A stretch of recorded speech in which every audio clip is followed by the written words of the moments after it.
Vous avez le droit d'être riche. C'est votre droit d'être riche. Vous êtes ici pour vivre une vie de richesse, pour être heureux, rayonnant et libre. Par conséquent, vous devriez posséder tout l'argent dont vous avez besoin pour mener une vie riche, heureuse et prospère.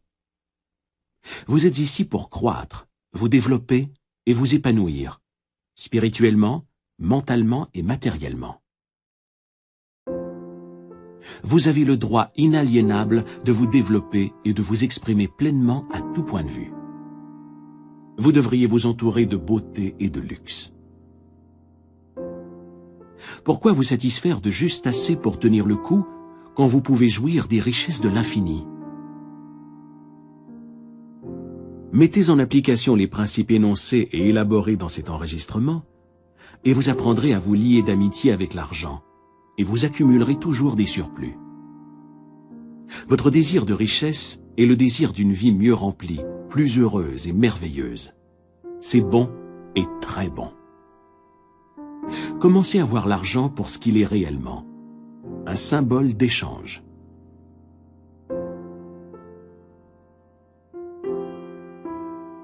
Pour vous, cela veut dire vous libérer des convoitises. Cela signifie beauté, luxe, abondance et raffinement.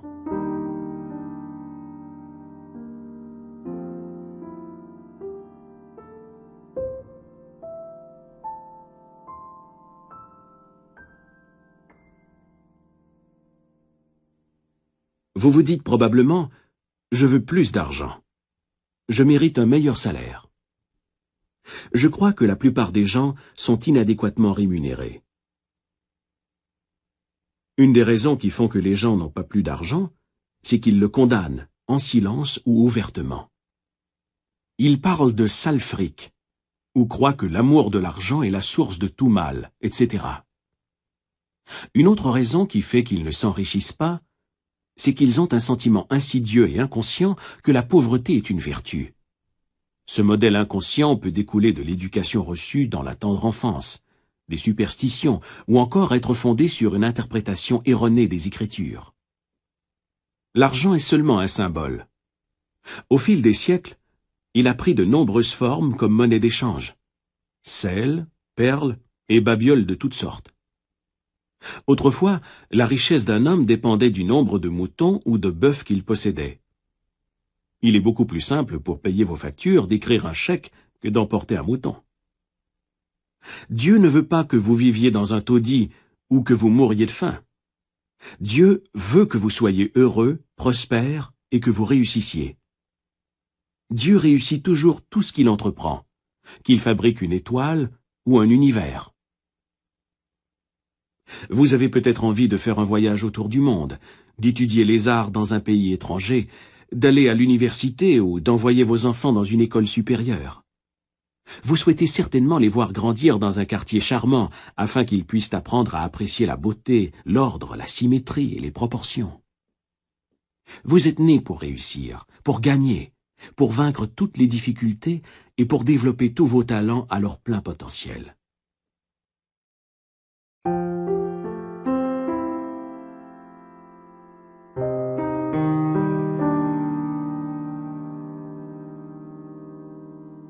Abandonnez immédiatement toutes vos superstitions concernant l'argent. Ne considérez jamais l'argent comme étant mal ou obscène. Si vous le faites, vous lui permettez de déployer ses ailes et de s'éloigner de vous. Rappelez-vous que vous perdez ce que vous condamnez. Supposez par exemple que vous avez trouvé de l'or, de l'argent, du plomb, du cuivre ou du fer dans le sol. Diriez-vous que ces choses sont mal? Dieu a déclaré que toute chose est bonne. Le mal provient de la compréhension noircie de l'homme, de son esprit non éclairé, de son interprétation erronée de la vie et du mauvais usage qu'il fait du pouvoir divin. L'uranium, le plomb ou un autre métal auraient pu servir de monnaie d'échange. Nous utilisons des billets de banque, des chèques, etc. Notre argent en papier n'est certainement pas mauvais, pas plus que nos chèques. Les physiciens et les scientifiques savent aujourd'hui que la seule différence entre un métal et un autre est leur nombre d'électrons et la vitesse de leur révolution autour du noyau central. Il change aujourd'hui un métal en un autre en bombardant les atomes dans le puissant cyclotron. Sous certaines conditions, l'or se change en mercure. Je ne peux imaginer voir quoi que ce soit de mal dans les électrons, les neutrons, les protons et les isotopes. Le bout de papier dans votre poche se compose d'électrons et de protons arrangés différemment. Leur nombre et la vitesse de leur évolution diffèrent. C'est la seule différence entre le papier et la pièce d'argent dans votre poche. Certains diront « Ah, les gens tuent pour de l'argent, ils volent pour de l'argent. » On a associé l'argent à d'innombrables crimes, mais cela n'en fait pas quelque chose de mauvais.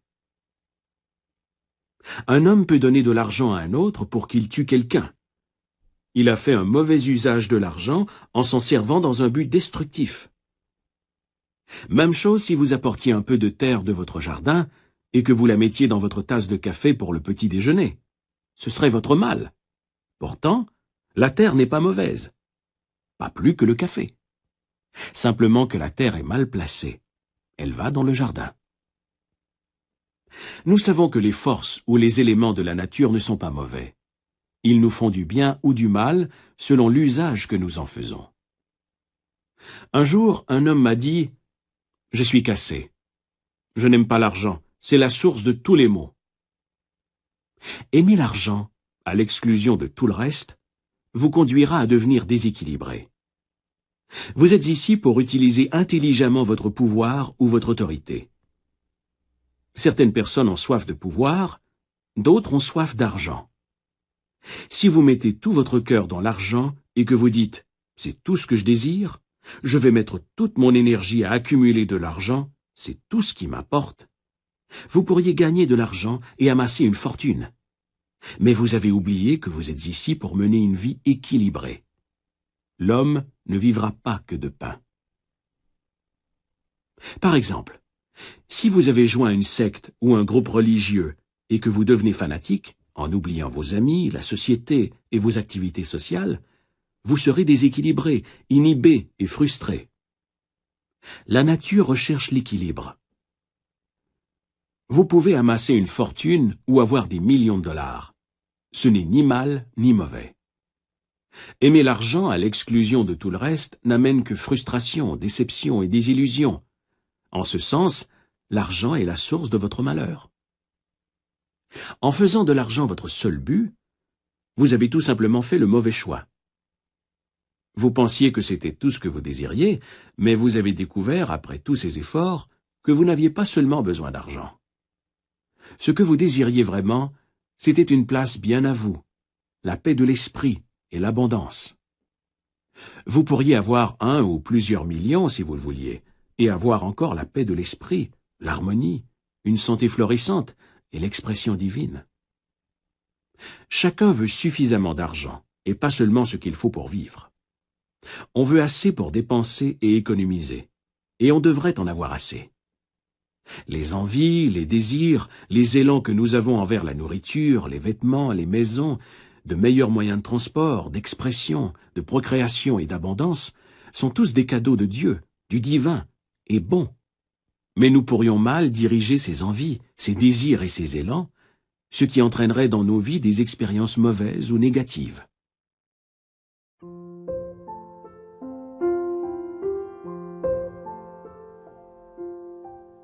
La nature de l'homme n'est pas mauvaise. Il n'y a pas de mauvaise nature en vous. C'est Dieu, la sagesse universelle ou la vie qui cherche à s'exprimer. Par exemple, un garçon veut aller à l'université, mais il n'a pas assez d'argent.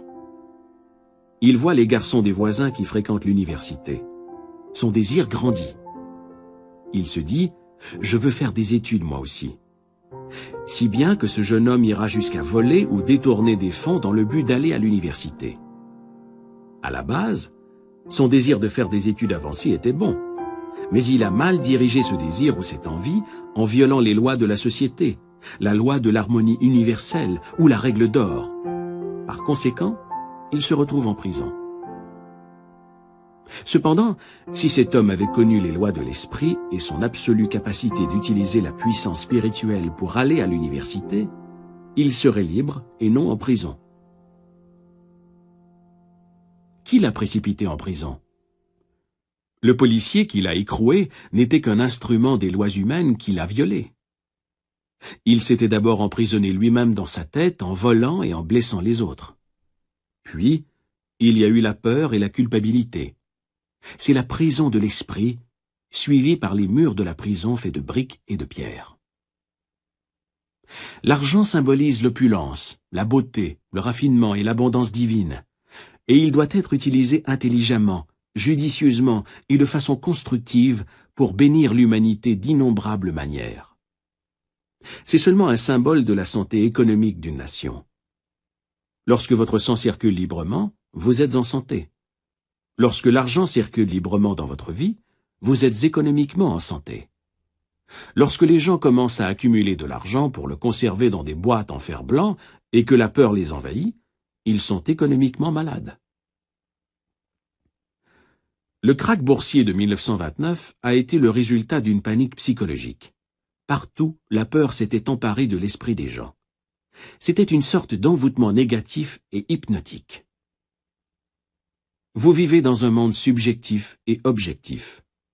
Vous ne devez pas négliger la nourriture spirituelle, telle que la paix de l'esprit, l'amour, la beauté, l'harmonie, la joie et le rire.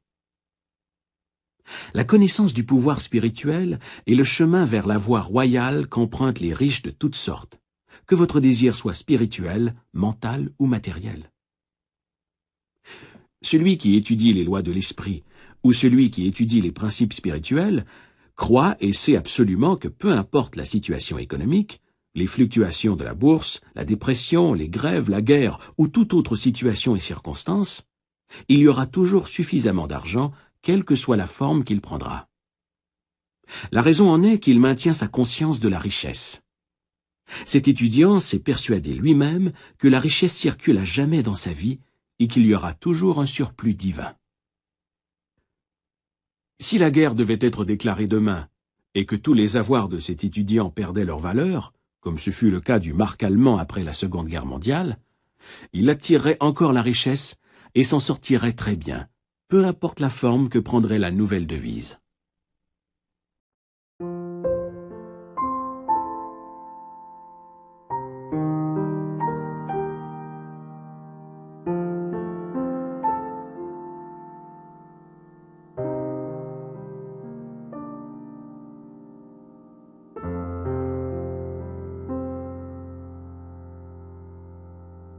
La richesse est un état de conscience. C'est un esprit conditionné à la réserve divine circulant à tout jamais. Le penseur scientifique voit l'argent ou la richesse comme la marée, c'est-à-dire qu'elle descend, mais qu'elle finit toujours par remonter. La marée ne connaît pas de raté, pas plus que les réserves de l'homme, lorsqu'il compte sur une présence immortelle, inépuisable et immuable, qui est omniprésente et qui circule librement. Ainsi, l'homme qui connaît les rouages de l'inconscient ne s'inquiète jamais de la situation économique, des paniques de la bourse, de l'inflation ou de la dévaluation des devises, puisqu'il reste dans la conscience de l'approvisionnement éternel de Dieu. Un tel homme profite toujours de la générosité et de l'attention d'une présence toute puissante. Voyez les oiseaux du ciel. Ils ne sèment ni ne moissonnent, ni ne recueillent en des greniers. Et votre Père céleste les nourrit. Ne valez-vous pas plus qu'eux? En communiant sciemment avec la présence divine, déclarant et sachant qu'elle vous conduit et vous guide dans toutes vos entreprises, qu'elle est un phare à vos pieds, une lumière sur votre route, vous serez divinement prospère et soutenu au-delà de vos rêves les plus fous. Voici une façon simple pour vous d'impressionner votre inconscient avec l'idée d'une réserve constante de richesse. Ralentissez votre esprit.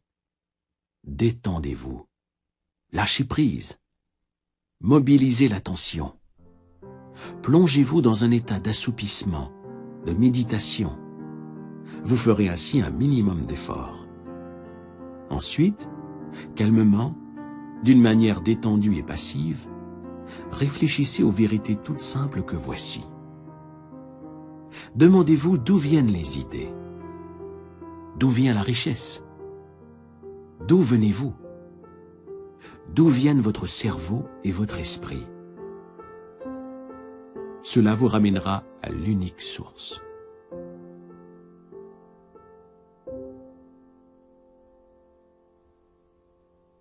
Vous partez maintenant sur la base d'un travail spirituel.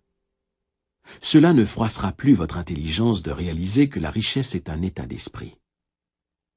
Prenez cette phrase et répétez-la lentement pendant 4 ou 5 minutes, 3 ou 4 fois par jour. Dites-la calmement, en particulier avant de vous endormir. L'argent circule librement dans ma vie, à tout jamais, et il y a toujours un surplus divin. En le faisant régulièrement et systématiquement, vous communiquerez l'idée de la richesse au tréfonds de votre esprit, et vous développerez une conscience de la richesse. Cependant, une répétition mécanique ne réussira pas à forger en vous la conscience de la richesse. Éprouvez d'abord la vérité de ce que vous affirmez. Vous savez ce que vous êtes en train de faire et pourquoi vous le faites.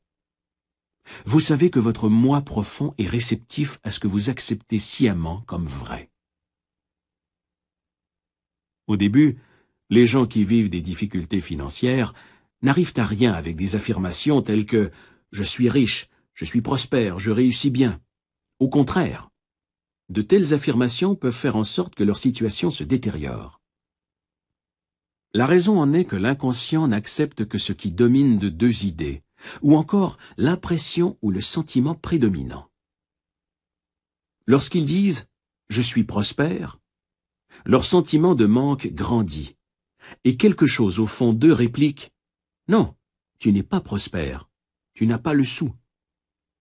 Le sentiment de manque domine, de sorte que chaque affirmation ravive l'idée de manque, et ils sont encore plus en manque. Les débutants peuvent surmonter ce problème avec une affirmation qui ralliera le conscient et l'inconscient. Ainsi, il n'y aura pas de contradiction. Notre inconscient accepte nos croyances, nos sentiments, nos convictions, et ce que nous acceptons sciemment comme la vérité. Par exemple, si un vendeur n'a que 10 sous dans sa poche, il lui sera facile d'accepter l'idée qu'il pourrait en avoir davantage demain. S'il vend une paire de chaussures le lendemain, rien en son fort intérieur ne lui dit que ses ventes ne pourront pas augmenter. Il pourrait utiliser des affirmations comme « mes ventes augmentent chaque jour »,« je persévère et je vais de l'avant ». Il constaterait alors que ces phrases sont psychologiquement sensées et acceptables dans son esprit, et elles produiraient le résultat escompté. Les élèves spirituellement avancés, qui disent calmement, sciemment et avec conviction « je suis prospère », je réussis bien, je suis riche, obtiennent eux aussi de merveilleux résultats. Pourquoi est-ce le cas? Lorsqu'ils pensent, sentent et disent « je suis prospère », ils veulent dire que Dieu est abondance et richesse infinie, et ce qui est vrai de Dieu l'est aussi d'eux-mêmes. Lorsqu'ils disent « je suis riche », ils savent que Dieu est une réserve sans fin, un trésor inépuisable, et que ce qui est vrai de Dieu est conséquemment vrai d'eux-mêmes, puisque Dieu est en eux. De nombreuses personnes obtiennent des résultats extraordinaires en s'appuyant sur 3 notions abstraites telles que la santé, la richesse et la réussite. La santé est une réalité divine ou une qualité de Dieu. La richesse vient de Dieu. Elle est éternelle et infinie. La réussite vient de Dieu. Dieu réussit toujours ce qu'il entreprend. Ces personnes produisent alors des résultats remarquables en se tenant devant le miroir et en répétant pendant 5 ou 10 minutes « santé, richesse, réussite ». Elles ne disent pas « je suis en santé » ou « je réussis bien ». Elles ne créent donc pas d'opposition dans leur esprit. Elles sont calmes et détendues, de sorte que l'esprit est réceptif et passif. Ensuite, elles répètent ces mots. Il s'ensuit des résultats étonnants. Elles ne font que s'identifier à des vérités éternelles, immuables et intemporelles. Vous pouvez développer votre conscience de la richesse. Mettez en application les principes énoncés et élaborés dans cet enregistrement, et votre désert mental se réjouira et s'épanouira telle une rose. En Australie, il y a quelques années, j'ai travaillé avec un jeune homme qui voulait devenir médecin et chirurgien. Mais il était sans le sou. Il n'avait même pas son diplôme du secondaire. Pour payer ses dépenses personnelles, il faisait le ménage dans des bureaux de médecins, lavait les vitres et faisait toutes sortes de petits boulots. Il m'a raconté que chaque soir avant de s'endormir, il voyait un diplôme avec son nom écrit en grosses lettres sur le mur. Il lavait et faisait briller les diplômes dans le centre hospitalier où il travaillait. C'était facile pour lui de graver des diplômes dans sa tête et de visualiser le sien par la suite. J'ignore combien de temps il a continué sa visualisation, mais cela a sans doute duré des mois, et sa persévérance a porté fruit. Un médecin s'est pris d'amitié pour ce jeune homme et, après l'avoir formé à l'art de la stérilisation des instruments médicaux, à l'administration d'injections hypodermiques et à d'autres techniques de premiers soins, il l'a pris comme assistant médical. Ensuite, ce médecin l'a envoyé au collège, puis à l'université, à ses frais. Aujourd'hui, cet homme est devenu un éminent médecin à Montréal, au Canada. Il avait un rêve, une image claire dans sa tête.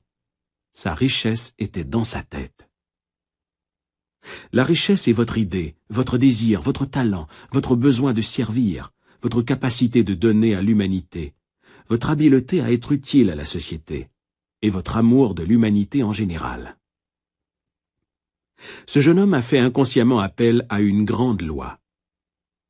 L'auteur Thomas Troward a un jour écrit « Ayant vu la fin, vous avez désiré les moyens d'accomplir cette fin. » Cette fin, dans le cas de ce jeune homme, était de devenir médecin. Imaginez, voir et sentir la réalité d'être un médecin maintenant, vivre avec cette idée, la soutenir et la nourrir, et l'aimer jusqu'à ce que, grâce à son imagination, elle pénètre les couches de son inconscient, devienne une conviction, et pave le chemin de l'accomplissement de ses rêves. Il aurait pu dire « Je n'ai pas fait d'études. Je ne connais pas les bonnes personnes. Je suis trop vieux maintenant pour retourner aux études. Je n'ai pas d'argent. Cela me prendrait des années, et je ne suis pas intelligent. » Il aurait été vaincu avant de commencer. Sa richesse était dans l'usage qu'il a fait de la puissance spirituelle qui est en lui et qui a réagi à sa pensée.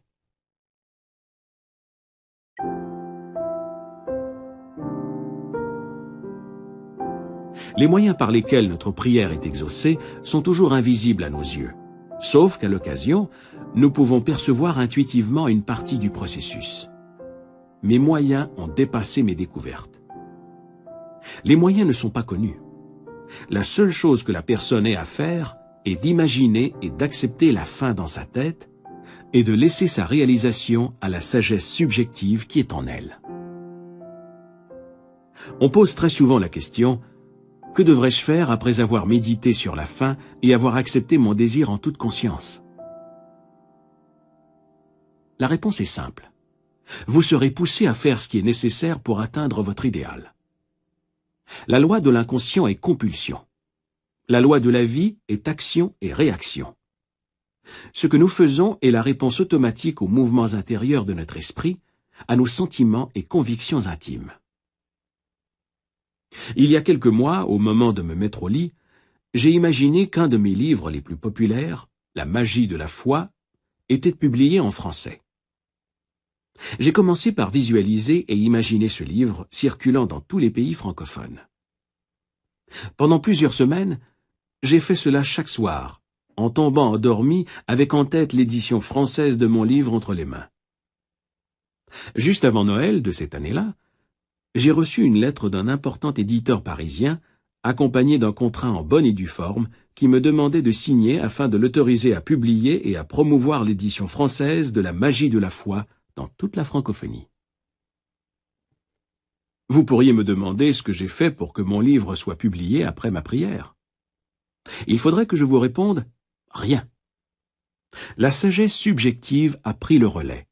Elle n'a fait que laisser ma prière faire son chemin, ce qui était de loin la meilleure méthode que j'aurais pu sciemment concevoir. Tous nos mouvements et actions extérieures suivent les mouvements intérieurs de l'esprit.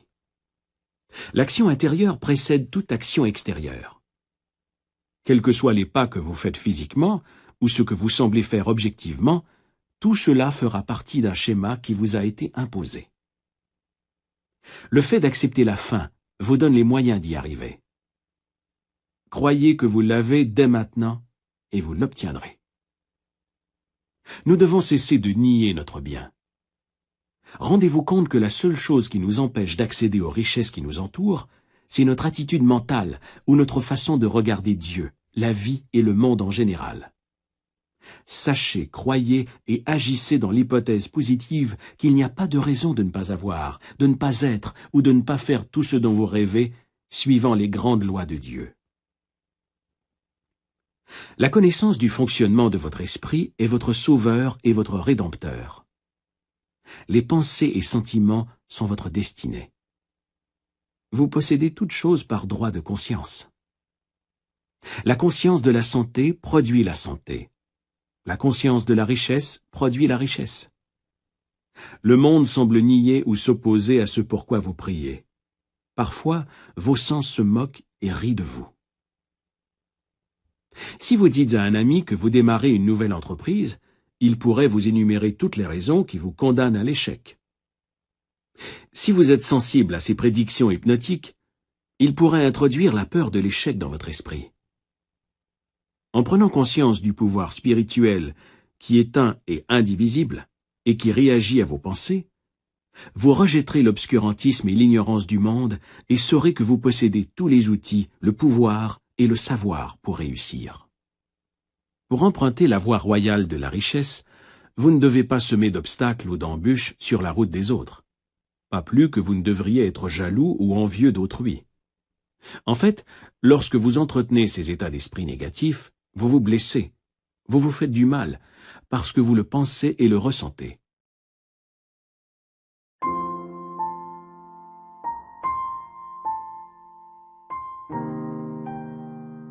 La suggestion, comme le disait le philosophe américain Phineas Kimby, est qu'en donnant à quelqu'un d'autre, vous vous donnez à vous-même. C'est pour cette raison que la règle d'or est une loi divine et universelle.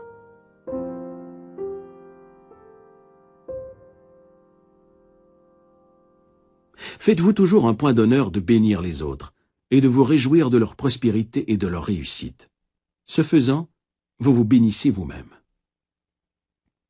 Si vous entrez dans une banque et que vous voyez votre concurrent d'en face déposer 20 fois plus que vous, ou si vous le voyez déposer une somme colossale, réjouissez-vous et soyez content de voir l'abondance de Dieu retomber sur un de ses enfants. Ainsi, vous bénissez et exaltez l'objet de vos prières. Ce que vous bénissez, vous le multipliez. Ce que vous condamnez, vous le perdez.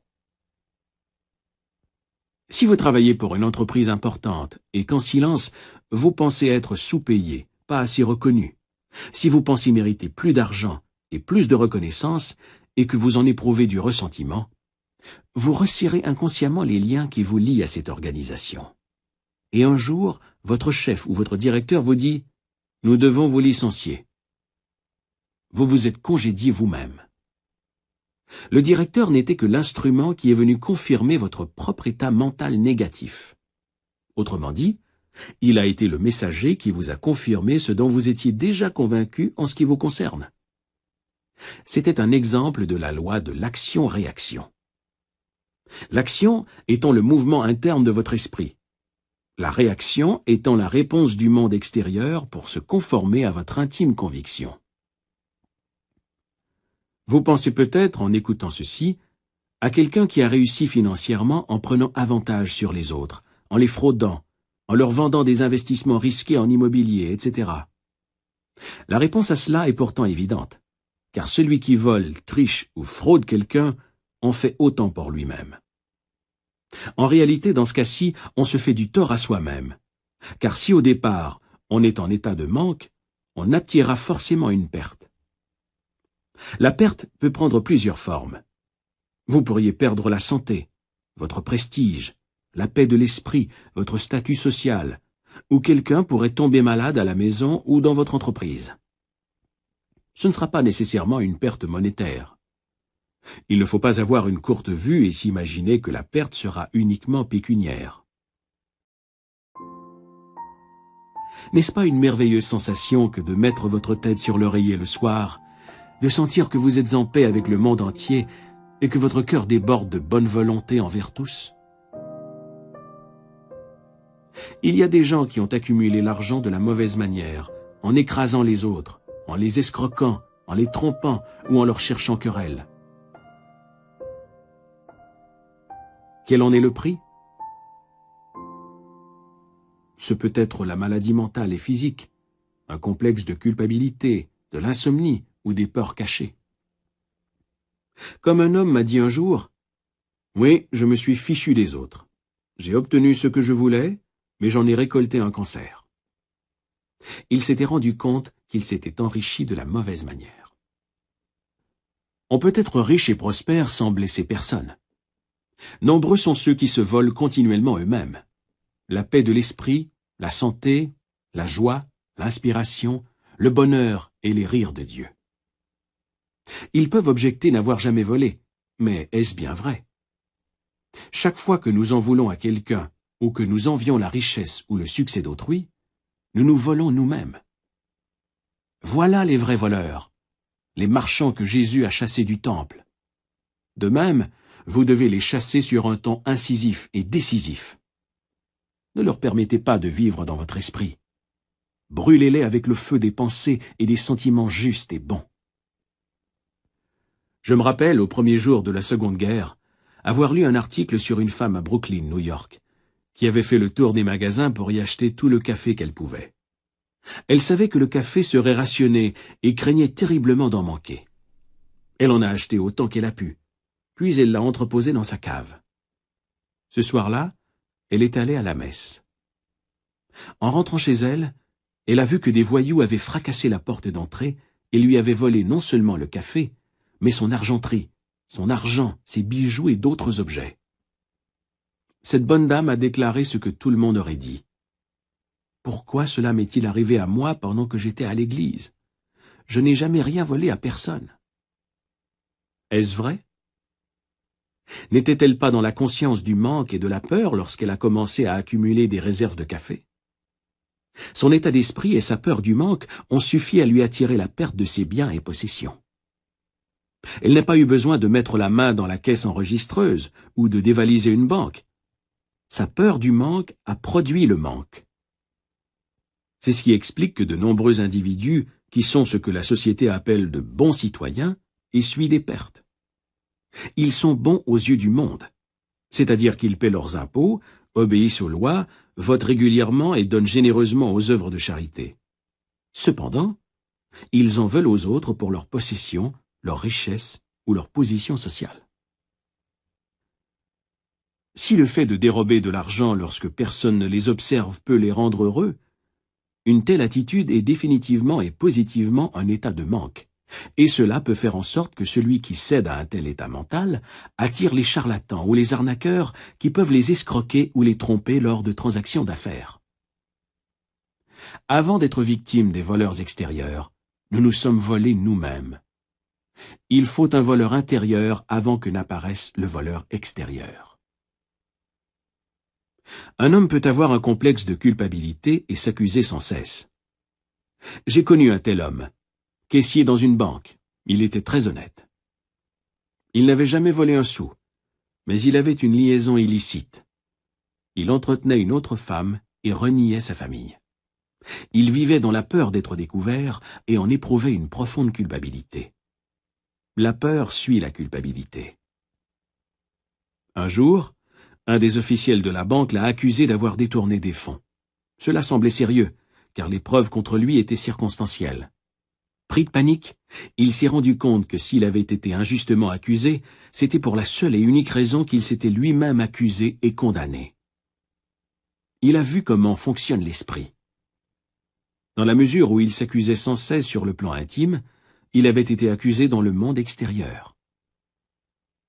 Immédiatement après le choc de ces accusations erronées, il a mis fin à sa relation extra-conjugale et a commencé à prier pour l'harmonie divine et le rétablissement du lien de confiance entre lui et l'officiel de la banque. Il s'est mis à déclarer Rien de ce que l'on cache ne restera caché. La paix de Dieu règne en suprématie sur les esprits et les cœurs de toutes les personnes concernées. La vérité s'est fait jour. Toute l'affaire s'est évanouie à la lumière de la vérité, car un autre jeune homme s'est révélé être le coupable. Le commis de banque savait que seule la prière lui avait permis d'éviter une sentence d'emprisonnement. La grande loi est « Pensez aux autres comme vous aimeriez qu'ils pensent à vous. Aimez les autres comme vous voudriez qu'ils vous aiment. » Dites de tout votre cœur « Je souhaite pour tous les humains de la terre ce que je souhaite pour moi-même. » Donc, ce que je souhaite sincèrement en mon cœur, c'est la paix, l'amour, la joie, l'abondance et la bénédiction de Dieu pour tous les hommes de l'univers. Réjouissez-vous et soyez contents de la progression, de l'avancement et de la prospérité de tous les humains. Tout ce que vous revendiquez comme vrai pour vous-même, revendiquez-le aussi comme vrai pour les autres. Si vous priez pour le bonheur et la paix de l'esprit, priez aussi pour la paix et le bonheur de tous. N'essayez jamais de priver qui que ce soit de la joie. Si vous le faites, vous vous priverez vous-même. Lorsque la chance arrive pour votre prochain, elle arrive aussi pour vous. Si quelqu'un reçoit une promotion dans votre organisation, soyez content et heureux. Félicitez-le. Réjouissez-vous de son avancement et de la reconnaissance qu'il reçoit. En étant fâché ou rancunier, vous vous rétrogradez. N'essayez pas d'enlever à l'autre son droit divin au bonheur, à la réussite, à l'accomplissement, à l'abondance et à toutes ces bonnes choses.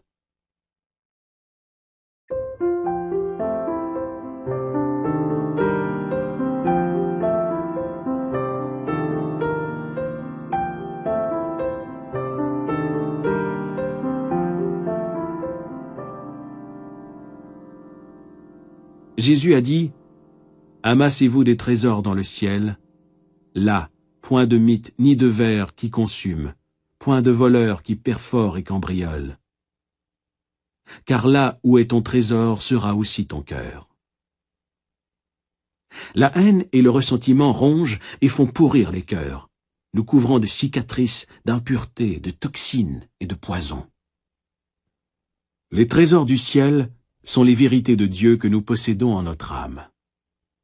Emplissez votre esprit de paix, d'harmonie, de foi, de joie, d'honnêteté, d'intégrité, de bonté et de gentillesse. Ainsi sèmerez-vous pour vous-même des trésors au paradis de votre propre esprit. Si vous cherchez la sagesse dans les investissements, ou si vous vous faites du souci pour vos actions et vos placements, déclarez calmement « L'intelligence infinie gouverne et surveille toutes mes transactions financières, et tout ce que je ferai prospérera. » Faites-le fréquemment, et vous ferez de sages investissements. Mieux, vous serez protégé contre la perte, car vous serez incité à vendre vos valeurs avant d'essuyer des pertes. Utilisez cette prière chaque jour en pensant à votre maison, à vos affaires et à vos biens. La présence supérieure qui guide les planètes dans leur course et fait briller le soleil, préserve tous mes biens, ma demeure, mes affaires et tout ce qui m'appartient. Dieu est ma forteresse et ma voûte. Toutes mes possessions sont protégées par Dieu. C'est merveilleux. En vous rappelant chaque jour cette grande vérité et en observant les lois de l'amour, vous serez toujours guidé, protégé et enrichi à tout point de vue. Vous ne subirez jamais de perte, puisque vous avez choisi le Très-Haut en tant que conseiller et guide. L'amour de Dieu vous entoure, vous enveloppe et vous protège à tout moment. Vous reposez dans les bras éternels de Dieu. Nous devrions tous chercher une guidance intérieure pour nos problèmes. Si vous avez un problème financier, répétez ceci avant de vous retirer pour la nuit. Maintenant, je dormirai en paix. J'ai confié ce problème à la sagesse divine qui est en moi. Elle seule connaît la réponse. Comme le soleil se lève chaque matin, ainsi ressuscitera ma réponse. Je sais que le soleil ne manque jamais de se lever. Ensuite, laissez-vous porter par le sommeil. Il ne faut pas se tracasser, s'agiter ou s'enrager à cause d'un problème. La nuit porte conseil. Dormez là-dessus. Votre intelligence ne peut résoudre tous vos problèmes. Priez pour que la lumière se fasse. Rappelez-vous que l'aurore revient toujours et qu'alors les ombres se dissipent. Faites que tous les soirs, votre sommeil soit d'une agréable volupté.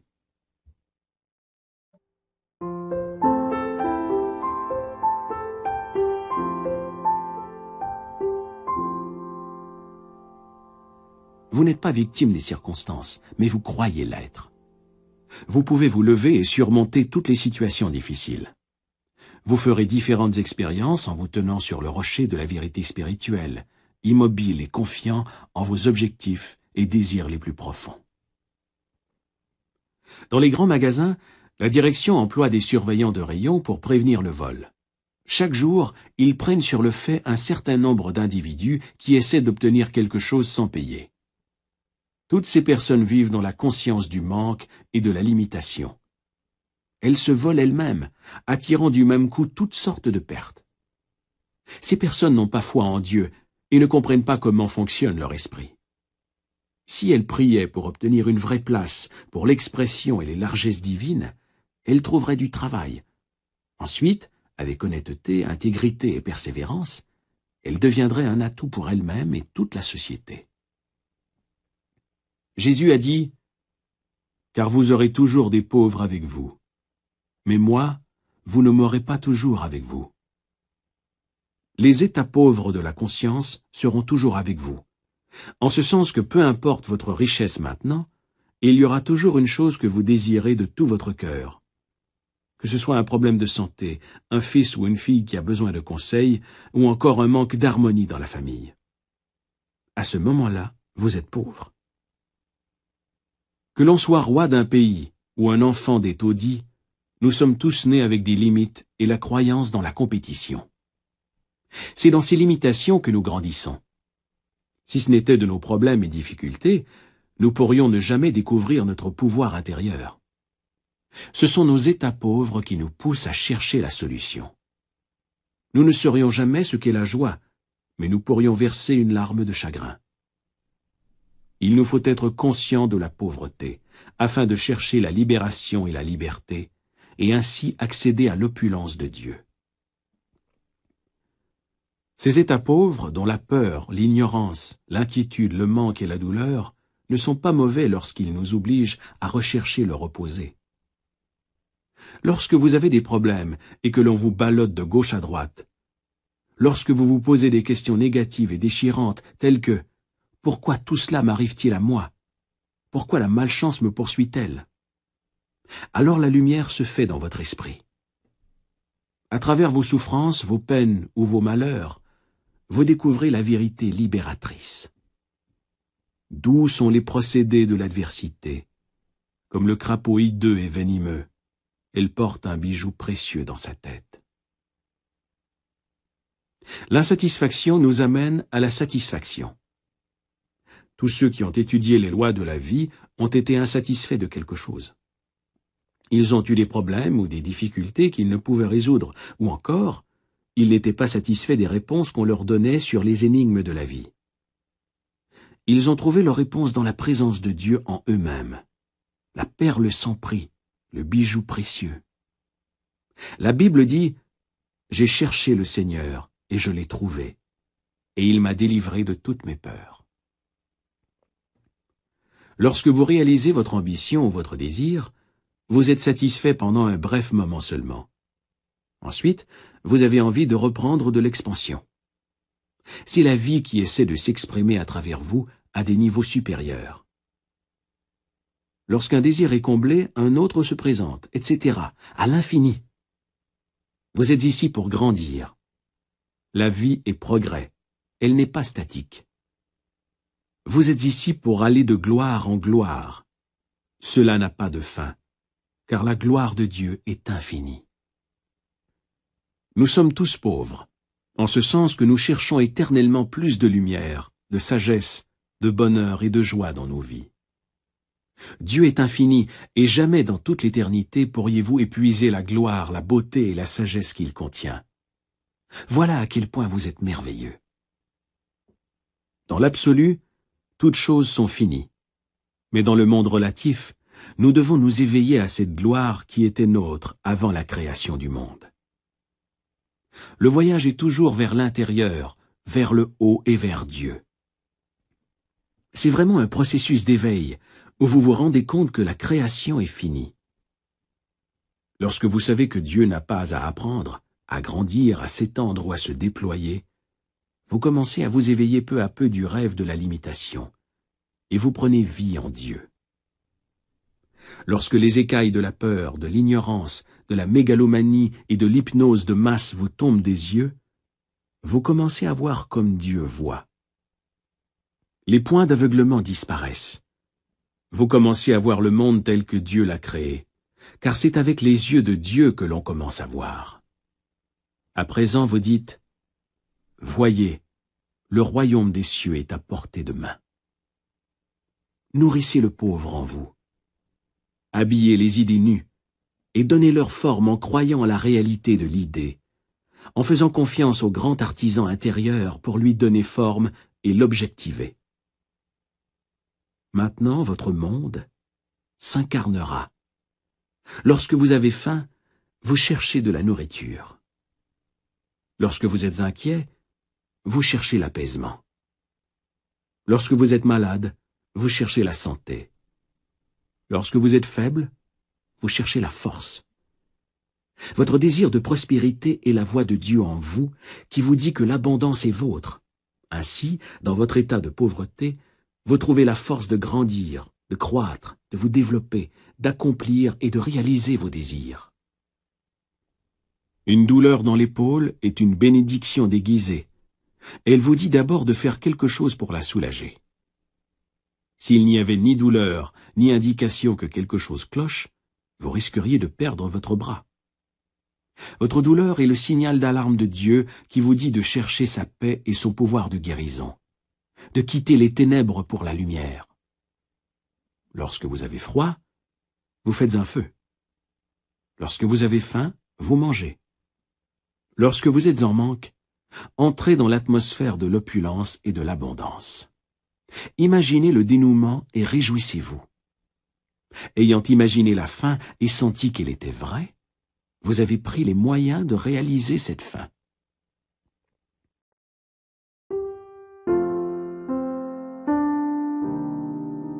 Lorsque vous avez peur et que vous êtes inquiet, nourrissez votre esprit des grandes vérités divines qui ont passé le test du temps et qui dureront éternellement. Vous pouvez trouver le réconfort en méditant sur les grands psaumes. Par exemple, « Le Seigneur est mon berger, rien ne saurait me manquer.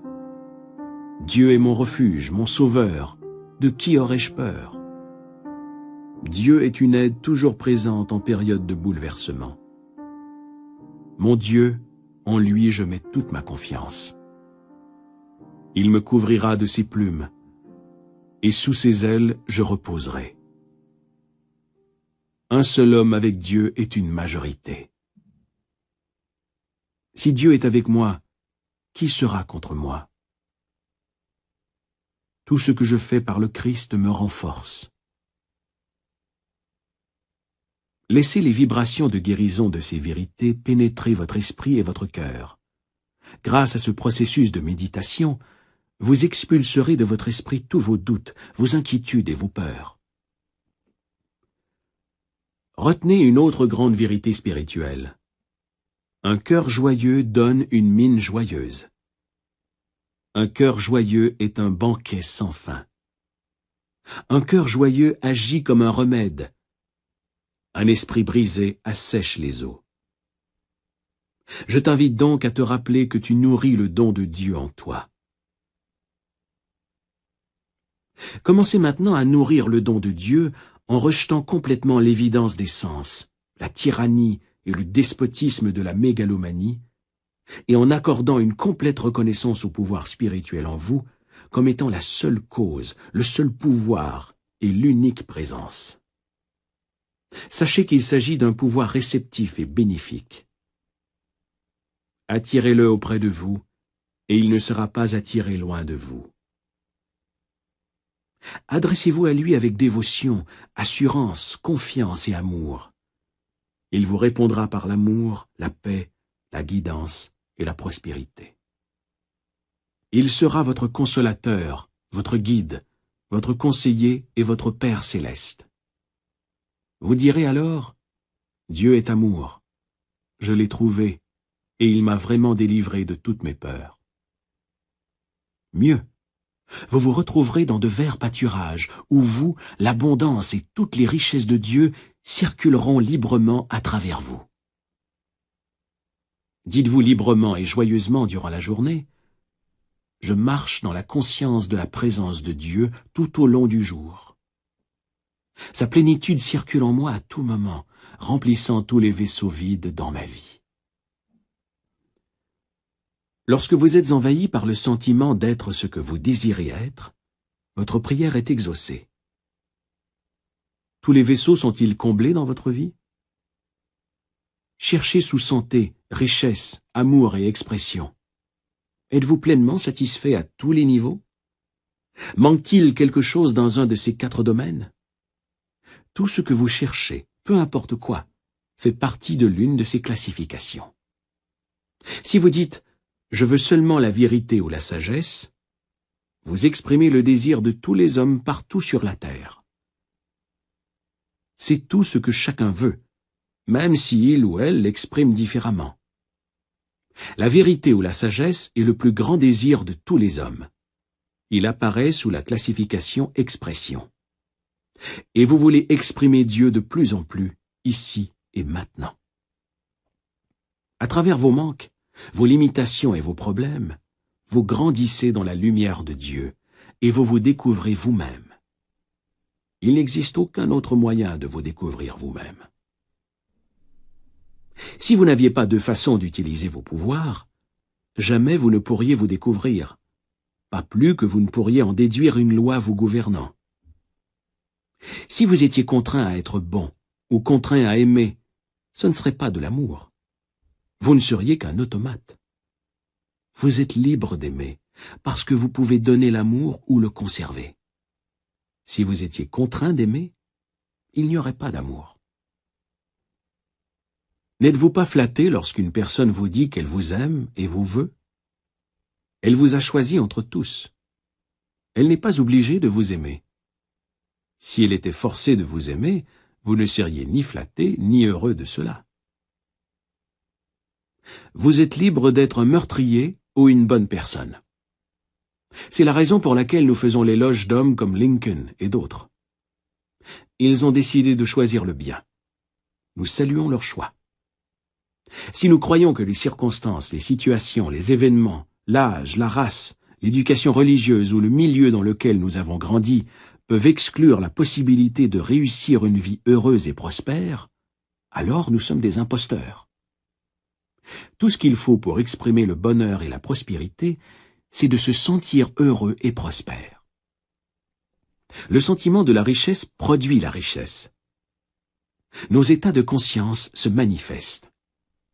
Voilà pourquoi on dit que toutes ces choses qui se sont présentées à moi ne sont que des imposteurs.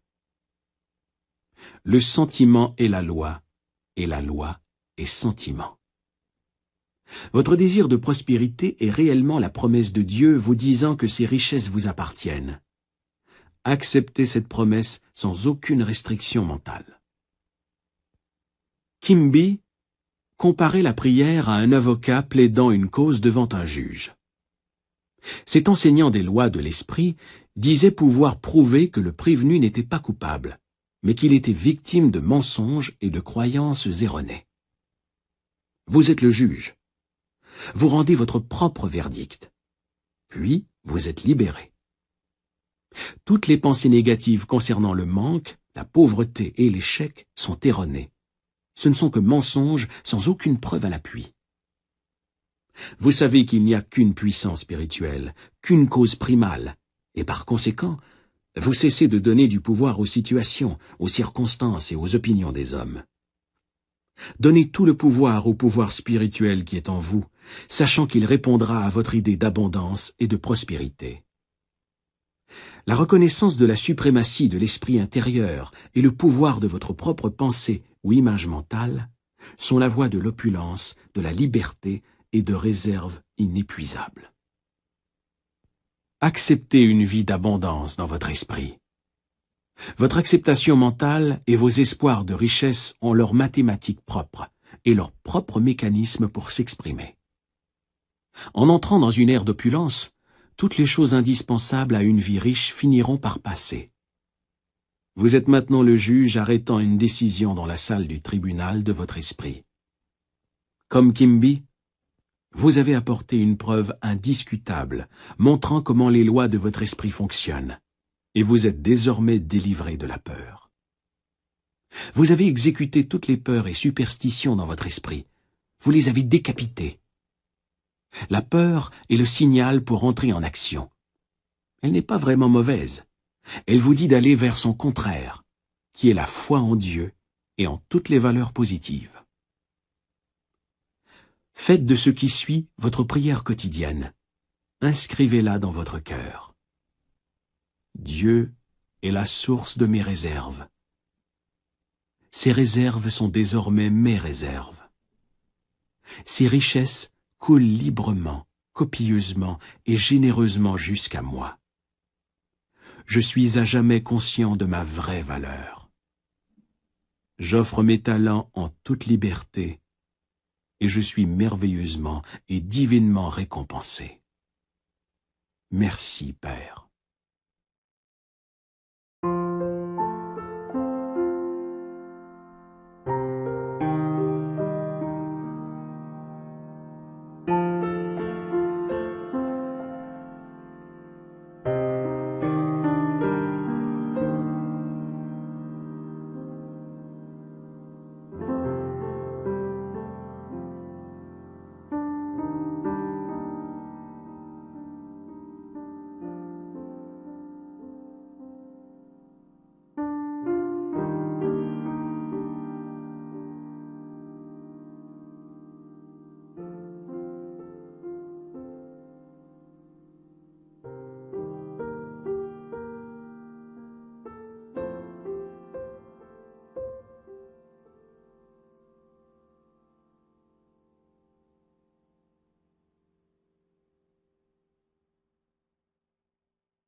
La route de la richesse.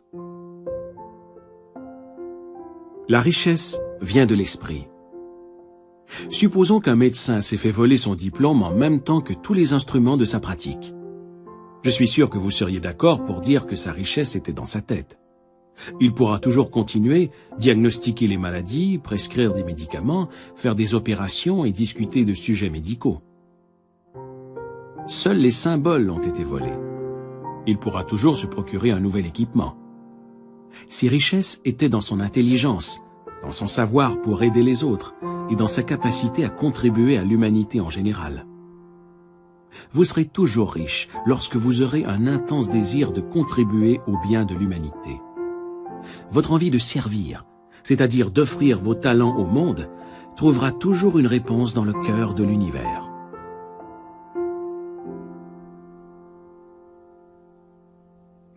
J'ai connu un homme à New York durant la crise financière de 1929, qui avait tout perdu, dont sa maison et les épargnes de toute une vie. Je l'ai rencontré après une conférence que j'avais donnée dans un des hôtels de la ville. Voici ce qu'il m'a dit. « J'ai tout perdu. J'avais fait $1 million en 4 ans. Je le referai.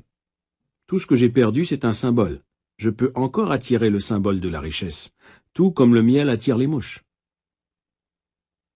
J'ai suivi la carrière de cet homme pendant de nombreuses années afin de découvrir le secret de sa réussite. Ce secret pourrait vous sembler étrange, bien qu'il soit très ancien, mais il était simple au fond.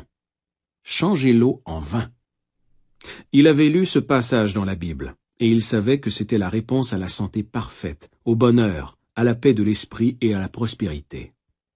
Dans la Bible, le vin signifie toujours la concrétisation de vos désirs, de vos envies, de vos plans, de vos rêves, de vos propositions, etc.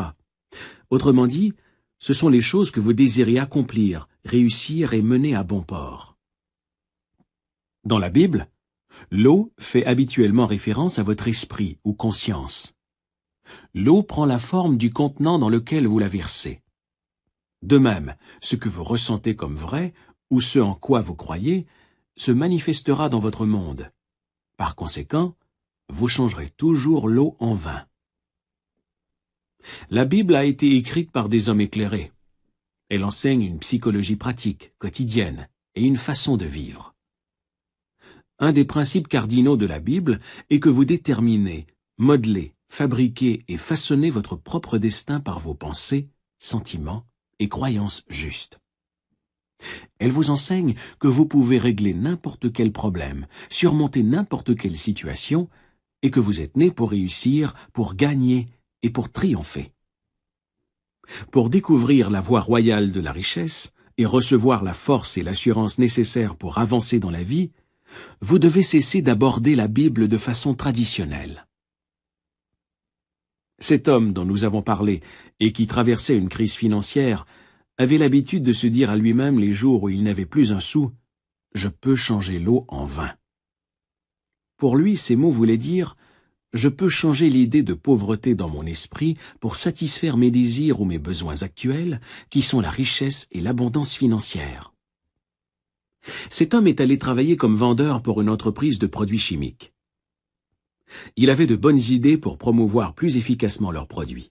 Alors, il les a communiqués aux dirigeants et avant longtemps, il est devenu vice-président.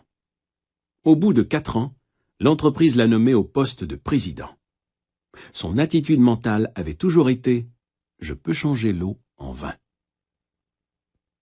Regardez l'histoire de l'eau changée en vin dans l'évangile de Jean sous un angle figuratif. Et dites-vous à vous-même ce que ce vendeur de produits chimiques se disait. Je peux rendre mes idées, mes envies, mes rêves et mes désirs visibles parce que j'ai découvert une loi simple et universelle de l'esprit. La loi dont il a fait la démonstration est la loi de l'action et réaction. Ce qui veut dire que votre monde extérieur, votre corps, vos circonstances, votre milieu et votre statut financier sont toujours le reflet parfait de vos pensées, croyances, sentiments et convictions intimes. Ceci étant vrai, vous pouvez maintenant changer votre modèle intérieur de pensée en insistant sur l'idée de réussite, de richesse et de paix de l'esprit. En occupant votre esprit avec ces concepts, ces idées s'insinueront graduellement dans votre mentalité, comme les graines que l'on plante dans le sol. Comme toutes les graines produisent leur espèce, ainsi vos pensées et sentiments habituels entraîneront-ils la prospérité, la réussite et la paix de l'esprit. La sage réflexion est suivie par la bonne action. Vous pouvez acquérir des richesses lorsque vous prenez conscience du fait que la prière est comme un banquet de mariage. Le banquet est psychologique. Vous méditez, mangez mentalement sur votre bien ou votre désir, jusqu'à ce que vous ne fassiez plus qu'un avec lui. Je citerai maintenant une histoire que je garde dans mes dossiers, relatant comment une jeune fille a fait son premier miracle en transformant l'eau en vin. Elle avait un très beau salon de coiffure. Sa mère est tombée malade, et elle a dû lui consacrer beaucoup de son temps, négligeant par le fait même sa petite entreprise. Durant son absence, 2 de ses employés ont détourné des fonds.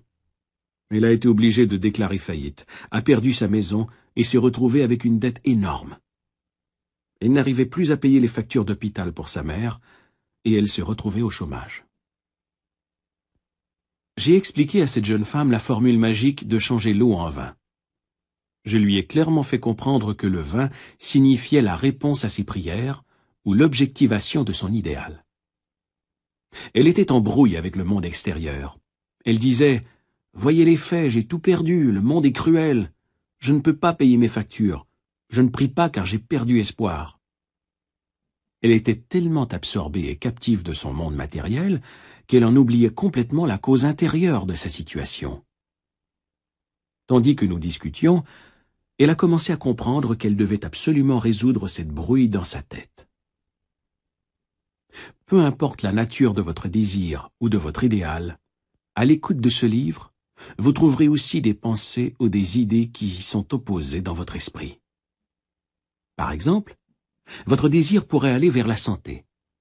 Il se peut qu'il y ait plusieurs pensées du même genre dans votre esprit simultanément. Je ne peux pas guérir, j'ai essayé, mais cela ne donne rien, mon état se détériore. Je n'en connais pas assez long sur la guérison spirituelle par l'esprit. Pendant que vous vous examinez, votre esprit ne livre-t-il pas une lutte féroce? Comme cette fille, vous trouvez que votre entourage et que les conditions extérieures mettent durement à l'épreuve votre désir d'expression, de richesse et de paix de l'esprit. La vraie prière est comme un banquet de mariage mental. Elle nous enseigne à tous comment résoudre les conflits mentaux. En prière, vous écrivez ce que vous croyez dans votre esprit. Emerson disait « Un homme est ce qu'il pense tout au long du jour ». Par votre façon de penser habituelle, vous fabriquez vos propres croyances. En répétant un certain nombre de pensées, vous établissez des opinions et des croyances précises au plus profond de votre esprit, appelé inconscient. Ensuite, ces acceptations mentales, ces croyances et ces opinions dirigent et contrôlent toutes vos actions extérieures. Comprendre ce principe et commencer à le mettre en pratique constitue la première étape pour changer l'eau en vin, ou pour changer le manque et la limitation en abondance et en opulence. L'homme qui n'est pas conscient de ses propres pouvoirs spirituels intimes est par conséquent sujet à l'ambition excessive, au manque et aux limitations. Ouvrez votre Bible maintenant et faites votre premier miracle comme l'a fait la propriétaire de ce salon de coiffure. Vous pouvez le faire. Si vous lisez la Bible simplement comme un événement historique, vous passerez à côté de la vision spirituelle, mentale et scientifique des lois de l'esprit qui nous intéressent dans ce livre. Prenons ce passage. Le 3e jour, il y a eu un mariage à Cana de Galilée, et la mère de Jésus y était. Galilée représente votre esprit ou votre conscience. Cana représente votre désir. Le mariage est purement mental ou l'incarnation subjective de votre désir. Tout ce magnifique théâtre de prière est un théâtre psychologique dans lequel tous les personnages sont les états mentaux, les sentiments et les idées qui vous habitent. Une des significations de Jésus est la raison éclairée. La mère de Jésus représente les sentiments, humeurs ou émotions que nous possédons. Jésus aussi fut invité à ses noces, ainsi que ses disciples. Vos disciples sont vos pouvoirs et facultés intimes qui vous permettent de concrétiser vos désirs. Or, il n'y avait plus de vin, et la mère de Jésus lui a dit « Ils n'ont pas de vin ».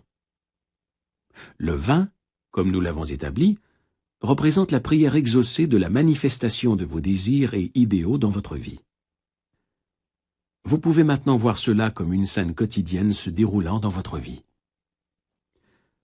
Lorsque vous désirez accomplir quelque chose comme l'a fait cette jeune femme, en l'occurrence trouver du travail, de l'argent et une manière de résoudre un problème, il vous vient des suggestions de manque du genre « il n'y a pas d'espoir ». C'est la voix du monde extérieur qui vous dit « ils n'ont pas de vin » ou « regardez les faits ». C'est votre sentiment de manque, de limitation ou de résignation qui parle. Comment relevez-vous le défi de la situation et des circonstances? À partir de maintenant, vous commencez à comprendre les lois de l'esprit qui vont comme suit. Comme je le pense et le ressens en moi, ainsi est mon monde extérieur, c'est-à-dire mon corps, mes finances, mon milieu de vie, ma position sociale et toutes les phases de mes relations extérieures au monde et aux hommes. Vos gestes et vos images internes et mentales gouvernent, contrôlent et dirigent le monde extérieur dans votre vie.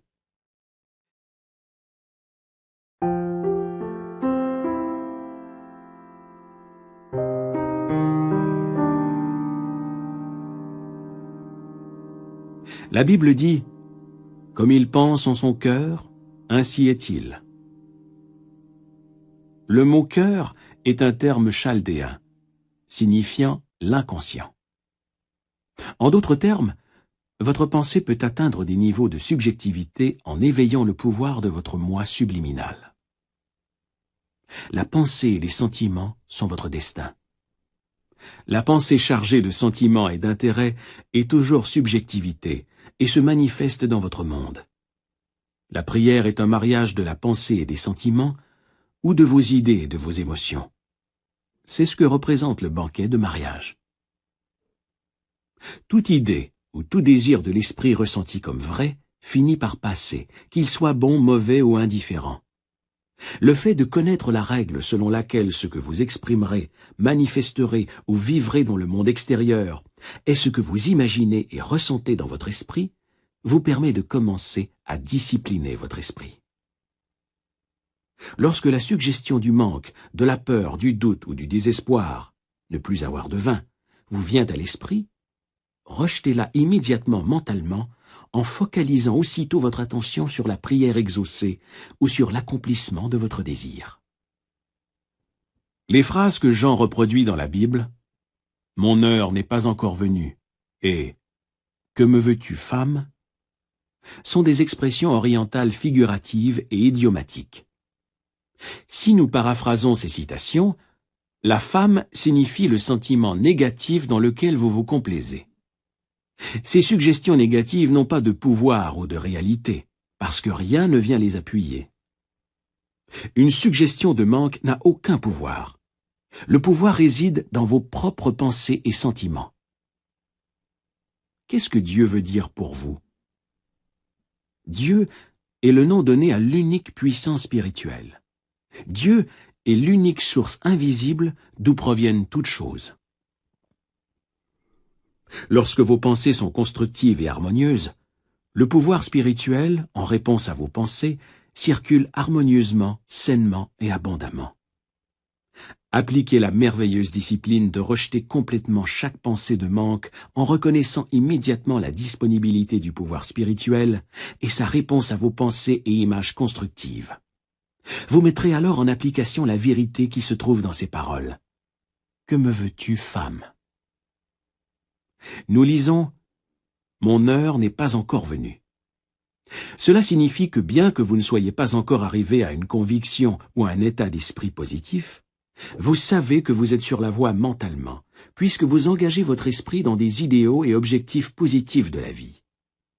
Ce sur quoi l'esprit insiste, il le multiplie, le magnifie et en provoque la croissance jusqu'à ce qu'enfin l'esprit en arrive à un nouvel état de conscience. Vous êtes alors conditionné positivement là où vous étiez auparavant conditionné négativement. L'homme spirituel en prière change son impression de manque en attitude de confiance, de paix et de foi dans la puissance spirituelle qui est en lui. Comme il met sa confiance et sa foi en cette puissance, sa mère, impression et sentiment, exprime un sentiment de triomphe ou de victoire, ce qui produit la solution ou la réponse à ses prières. Les jarres d'eau de la Bible font référence aux cycles mentaux que l'homme traverse pour en arriver à la réalisation subjective de ses désirs. Ce cycle peut durer un instant, une heure, une semaine ou un mois, tout dépendant de la foi et de l'état de conscience de l'apprenant. Dans la prière, nous devons purifier notre esprit des croyances erronées, des peurs, des doutes et de l'anxiété, en nous détachant complètement de la manifestation des sens et du monde extérieur. Dans la tranquillité et la quiétude de votre esprit, où vous avez fait taire les roues de votre esprit, méditez sur la joie de la prière exaucée jusqu'à ce que vous ayez l'intime certitude que vous savez que vous savez. Quand vous aurez réussi à ne faire qu'un avec votre désir, vous aurez réussi le mariage mental, ou l'union de vos sentiments et de vos idées.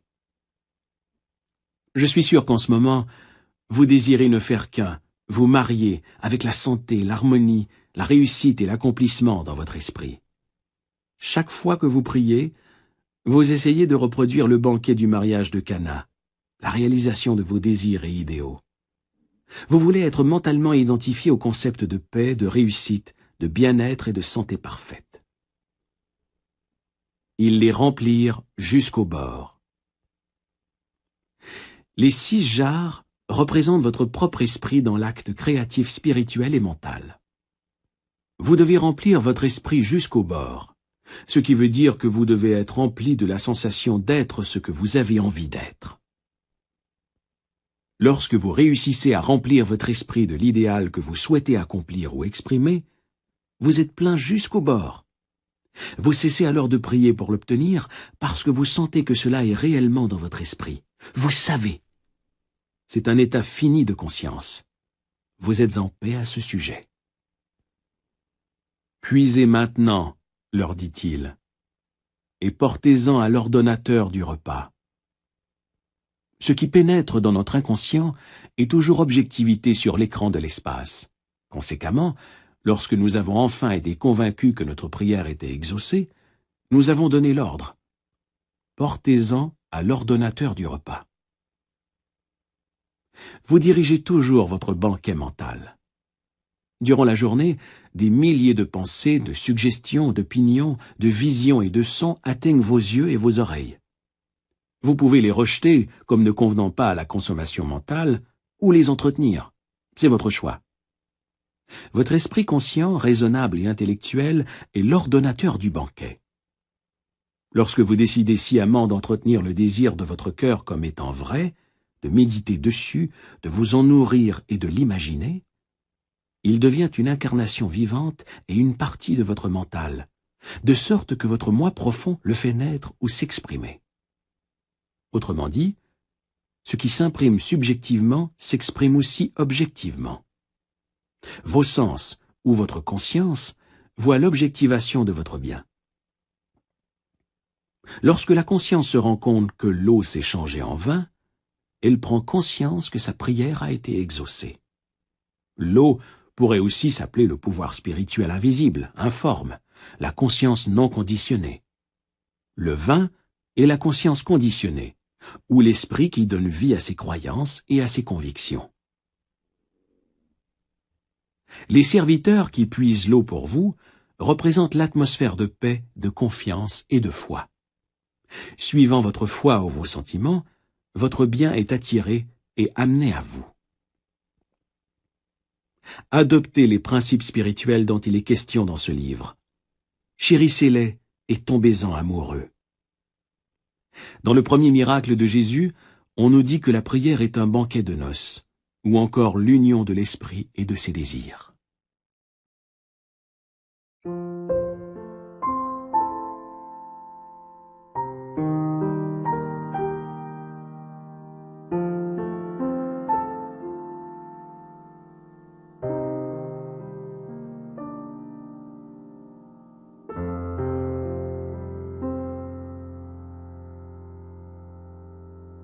L'amour est l'accomplissement de la loi. L'amour est vraiment un attachement émotionnel, un sentiment d'unité avec votre bien. Vous devez être fidèle à votre objectif ou à votre idéal. Nous ne sommes pas fidèles à celui que nous aimons lorsque nous flirtons ou que nous entretenons mentalement d'autres mariages avec la peur, le doute, l'inquiétude, l'anxiété ou des croyances erronées. L'amour est un état d'unité, d'accomplissement. Lorsque j'ai expliqué ce principe tout simple à la propriétaire du salon de coiffure mentionné plus tôt, elle est devenue mentalement riche. Elle a compris ce principe et elle l'a mis en pratique dans sa vie. C'est ainsi qu'elle a prié. Elle savait que l'eau, son propre esprit, coulerait et remplirait toutes les jarres vides en réponse à sa nouvelle façon de penser et de sentir. Le soir même, cette cliente s'est sentie très calme et sereine. Son corps était détendu, et elle a commencé à utiliser une imagerie constructive. Voici les étapes qu'elle a suivies. Première étape. Elle a commencé à imaginer que le directeur de sa banque la félicitait pour ses importants dépôts à la banque. Elle a imaginé cela pendant environ 5 minutes. Deuxième étape. En imagination, elle a entendu sa mère lui dire « Je suis si heureuse de ta merveilleuse nouvelle position ». Elle a continué à entendre sa mère dire cela sur un ton heureux, joyeux, pendant environ 3 à 5 minutes. Troisième étape. Elle a imaginé très clairement que j'étais devant elle, procédant à sa cérémonie de mariage. Cette femme m'a entendu dire, à titre d'officiant, « Je vous déclare maintenant mari et femme ». Complétant la routine, elle s'est endormie avec une impression de plénitude, c'est-à-dire en ressentant en elle-même la joie de la prière exaucée. Pendant les 3 semaines qui ont suivi, il ne s'est rien passé. En fait, les choses ont empiré. Mais elle a persévéré, refusant de prendre un non pour une réponse. Elle savait que pour grandir spirituellement, elle devait elle aussi faire son premier miracle en changeant sa peur en foi, son sentiment de manque en opulence et en prospérité, en changeant sa conscience, l'eau, en conditions, en circonstances et en expériences qu'elle désirait vivre. La conscience est la cause de tout. Le savoir, l'état d'être, le principe, l'esprit, peu importe comment vous l'appelez, c'est la seule présence et le seul pouvoir. La puissance spirituelle, ou l'esprit qui nous habite, est la cause et la substance de toutes choses. Toutes les choses, oiseaux, arbres, étoiles, soleil, lune, terre, or, argent et platine, sont ces manifestations. C'est la cause et la substance de toutes choses. Il n'y en a aucune autre. Ayant compris ceci, elle savait que l'eau, conscience, pourrait se changer en acquis sous forme d'argent, d'un emploi, ou de l'authentique expression d'elle-même, sous forme aussi de santé pour sa mère, d'un partenaire et d'une plénitude dans sa vie. Elle a vu cette vérité simple, quoique profonde, en un clin d'œil. Et elle m'a dit « J'accepte mon bien ». Elle savait que l'on ne nous cache rien. Tout de Dieu est en nous, attendant qu'on le découvre et qu'on l'explore. En moins d'1 mois, cette jeune femme s'est mariée. J'ai procédé à la cérémonie du mariage. J'ai prononcé les mots qu'elle m'avait entendu dire encore et encore dans son état de détente méditative. Je vous déclare maintenant mari et femme. Son mari lui a offert un chèque de plusieurs milliers de dollars et un voyage autour du monde en guise de cadeau de mariage. Sa nouvelle façon d'exprimer la beauté consistait à embellir sa maison et son jardin et à faire en sorte que le désert de son esprit se réjouisse et fleurisse telle la rose. Elle a changé l'eau en vin. L'eau de sa conscience a été conditionnée et s'est emplie de l'authentique et constante image qu'elle se faisait du bonheur. Lorsqu'elles sont régulièrement et systématiquement soutenues, ces images, combinées à la foi dans l'accomplissement des pouvoirs de l'esprit, sortent de l'obscurité, inconscient, pour apparaître en pleine lumière, objectivation de l'écran de l'espace.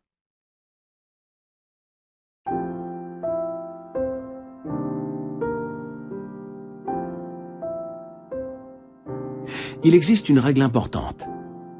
N'exposez pas ce film nouvellement développé à la lumière dévastatrice de la peur, du doute, du découragement et de l'inquiétude. Chaque fois que l'inquiétude ou la peur se pointe à votre porte, tournez-vous immédiatement vers l'image que vous avez développée dans votre tête et dites-vous à vous-même « Une magnifique image se développe maintenant dans la chambre noire de mon esprit ». Versez mentalement sur cette image vos sentiments de joie, de foi et de compréhension. Vous savez que vous avez appliqué une loi psychologique et spirituelle, car ce qui est imprimé sera exprimé. C'est merveilleux. Voici un moyen sûr et certain de développer et de manifester toutes les richesses matérielles et les réserves dont vous avez besoin tous les jours dans votre vie. Si vous appliquez cette formule sincèrement et honnêtement, vous devriez être amplement récompensé dans le monde extérieur. J'illustrerai ceci en vous racontant l'histoire d'un homme qui est venu me voir à Londres parce qu'il avait de terribles ennuis d'argent. C'était un membre de l'Église d'Angleterre, et dans une certaine mesure, il avait étudié le travail de l'inconscient. Je lui ai demandé de dire fréquemment durant le jour « Dieu est la source de mes richesses, et tous mes besoins sont comblés à chaque instant et partout dans l'espace. » Pensez aussi à toute vie animale sur Terre et à toutes les galaxies de l'espace, sur lesquelles veille une intelligence infinie. Voyez comment la nature est luxuriante, extravagante et généreuse. Pensez aux poissons dans la mer, qui ont tout ce dont ils ont besoin, tout comme les oiseaux dans le ciel. Cet homme a soudain pris conscience que depuis sa naissance, on avait pris soin de lui. Sa mère l'avait nourri, son père l'avait vêtu, et il avait été cajolé par des grands-parents aimants. Cet homme a trouvé un emploi et a été grassement rémunéré. Son raisonnement était que c'était illogique de croire que le principe vital qui lui avait donné la vie et avait toujours pris soin de lui cesserait soudain de répondre à ses besoins. Il s'est rendu compte qu'il avait lui-même diminué ses réserves en entretenant de la rancœur envers son employeur, en se condamnant, en se critiquant et en se disant qu'il ne valait pas mieux. Il avait psychologiquement affaibli le lien qui l'attachait à la source infinie de toute chose, l'esprit qui habite le principe de vie, que certains appellent conscience. L'homme n'est pas nourri comme les oiseaux. Il doit sciemment communier avec la puissance et la présence qui l'habite et recevoir la guidance, la force, la vitalité et toute chose indispensable à l'accomplissement de ses besoins. C'est la formule qu'il a utilisée pour changer l'eau en vin de l'abondance et de la réussite. Il a compris que Dieu ou la puissance spirituelle en lui était la cause de tout. Mieux, il a compris qu'il pourrait se vendre à lui-même l'idée que si la richesse lui appartenait de droit divin, cela se traduirait par l'abondance et la profusion. Voici l'affirmation qu'il a utilisée. Dieu est la source de mes richesses. Tous mes besoins financiers et autres sont comblés à chaque instant et partout dans l'espace. Il y aura toujours un surplus divin. Cette simple phrase, répétée fréquemment, sciemment et intelligemment, a conditionné son esprit à la conscience de la prospérité. Il suffisait qu'il se vende à lui-même cette idée positive, tout comme un bon vendeur doit pouvoir se convaincre des mérites de son produit.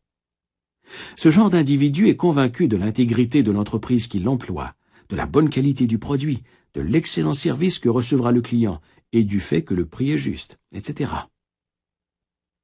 Je lui ai recommandé, si des pensées négatives lui venaient à l'esprit, ce qui ne manquerait pas de se produire, de ne pas résister et de ne leur livrer bataille d'aucune manière, mais simplement de revenir à cette formule spirituelle mentale et de se la répéter calmement et avec amour.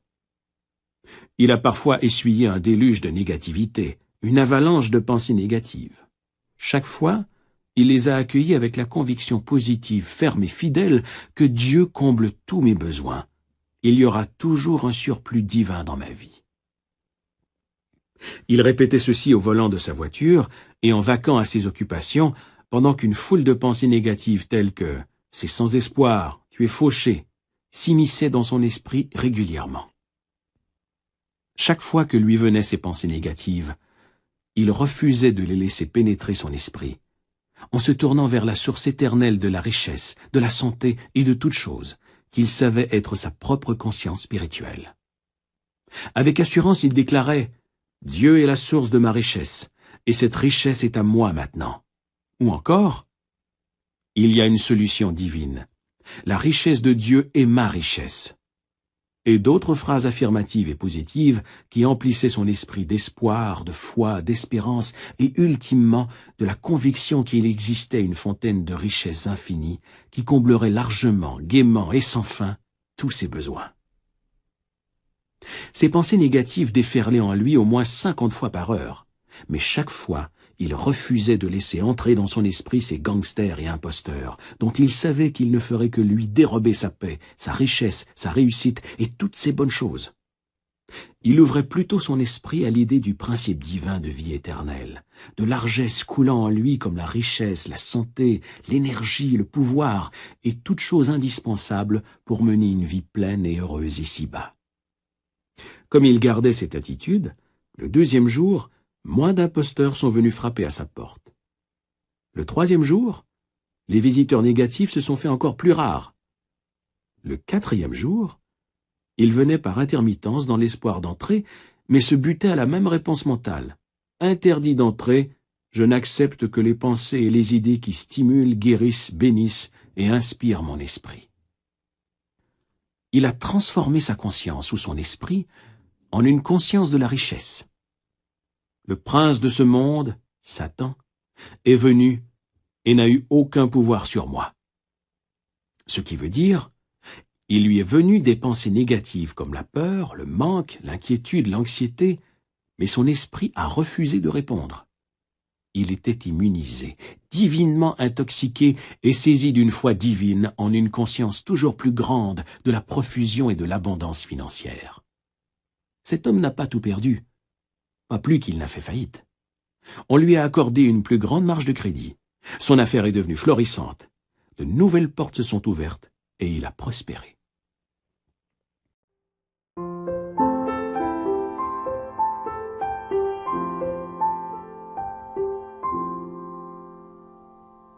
Rappelez-vous toujours, dans le processus de la prière, que vous devez rester fidèle à votre idéal, à votre objectif et à votre but. Nombreux sont ceux qui ne goûtent jamais à la richesse et à la réussite financière parce qu'ils prient de deux manières. Ils affirment que Dieu est leur source et qu'ils connaissent l'abondance divine. Mais quelques minutes plus tard, ils nient posséder des biens en affirmant « Je ne peux pas payer cette facture. Je ne peux pas me payer ceci, cela ou cet autre objet. » Ou alors ils se disent « La malchance me poursuit. Je n'arrive jamais à joindre les deux bouts. Je n'ai jamais assez d'argent pour m'en sortir. » De telles affirmations sont hautement destructrices et neutralisent vos prières positives. C'est ce que j'appelle prier de deux façons.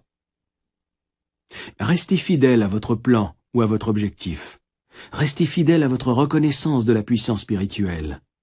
Cessez de faire des mariages négatifs, c'est-à-dire de vous unir à des idées, à des peurs et à des inquiétudes négatives. La prière est comme un capitaine à la barre de son bateau. Vous devez avoir une destination.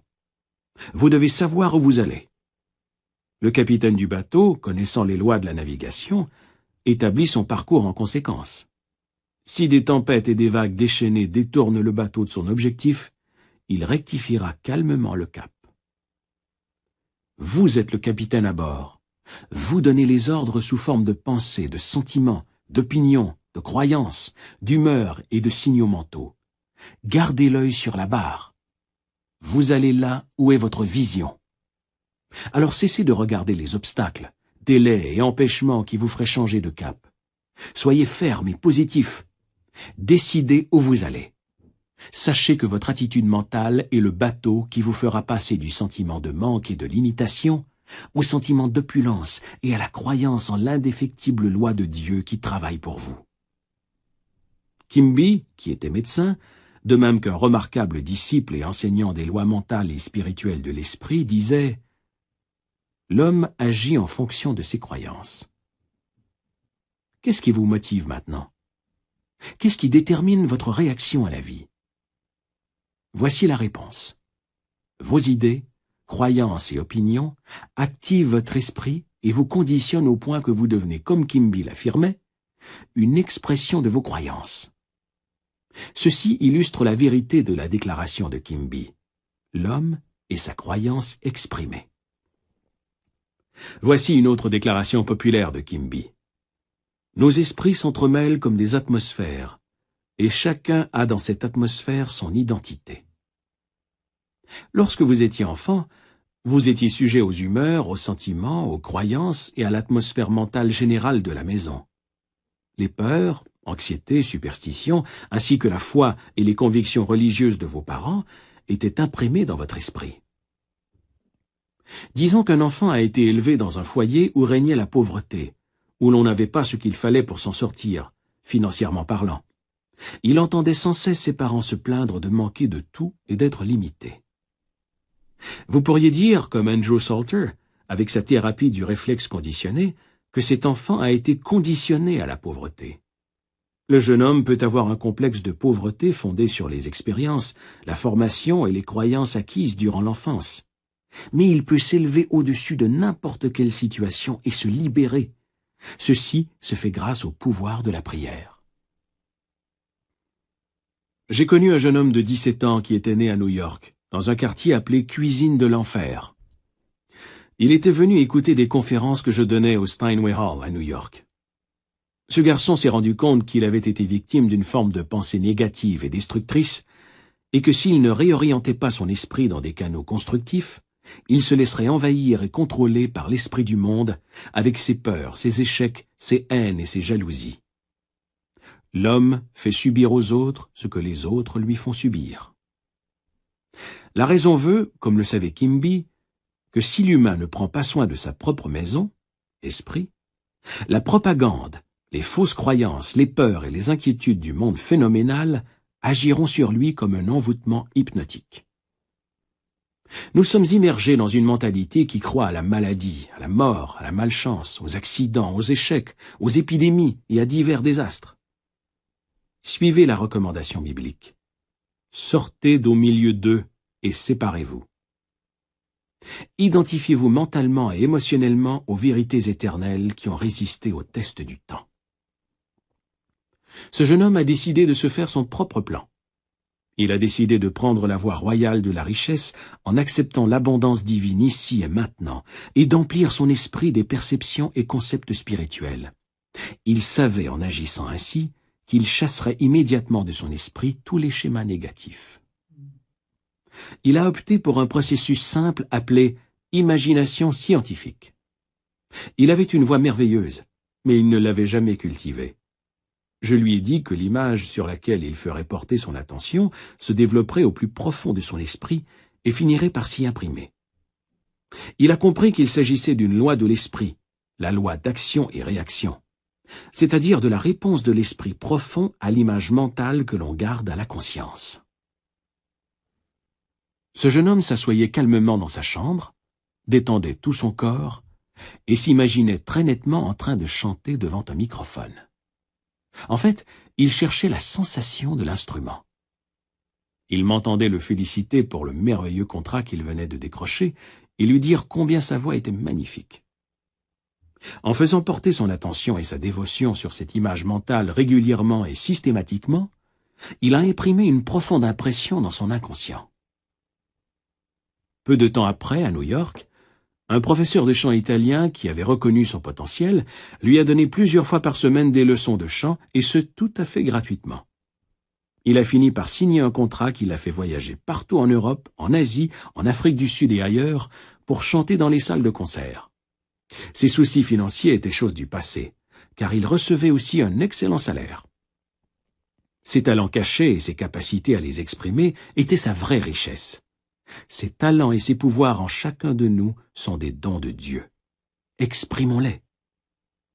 Vous êtes-vous jamais dit « Comment pourrais-je être plus utile à mes semblables? Comment pourrais-je contribuer davantage à l'humanité ?» Un de mes amis, ministre du culte, m'a raconté qu'au début de son ministère, lui et son Église ont éprouvé des problèmes financiers. Sa technique ou procédé se résumait à cette simple prière, qui a fait des merveilles pour lui. Dieu me montre de meilleures façons de présenter les vérités divines à mes semblables. L'argent s'est mis à couler à flot. En quelques années, l'hypothèque a été remboursée, et il n'a plus jamais eu de souci d'argent. En écoutant ce chapitre, vous avez appris que les sentiments, humeurs et croyances intimes de l'homme contrôlent et gouvernent toujours son monde extérieur. Les mouvements intérieurs de l'esprit contrôlent les mouvements extérieurs. Pour changer l'extérieur, vous devez changer l'intérieur. Sur la terre comme au ciel, ou encore, tel que c'est dans mon esprit ou ma conscience, ainsi en est-il pour mon corps, les circonstances et mon environnement.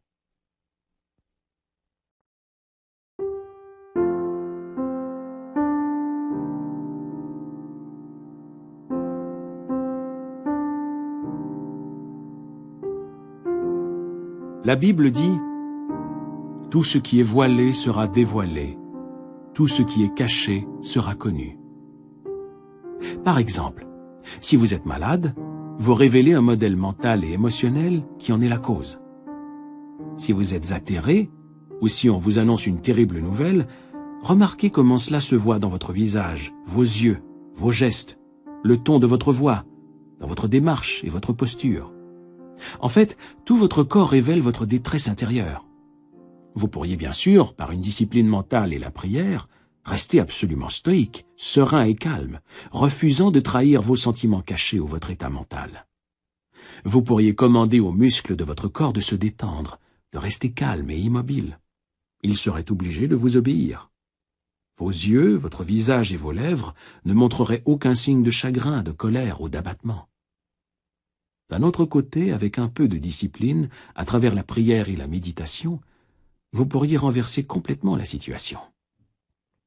Même si vous aviez reçu des nouvelles bouleversantes, sans égard à la gravité de leur nature, vous pourriez vous montrer joyeux, en paix, détendu, afficher votre nature enjouée et vive.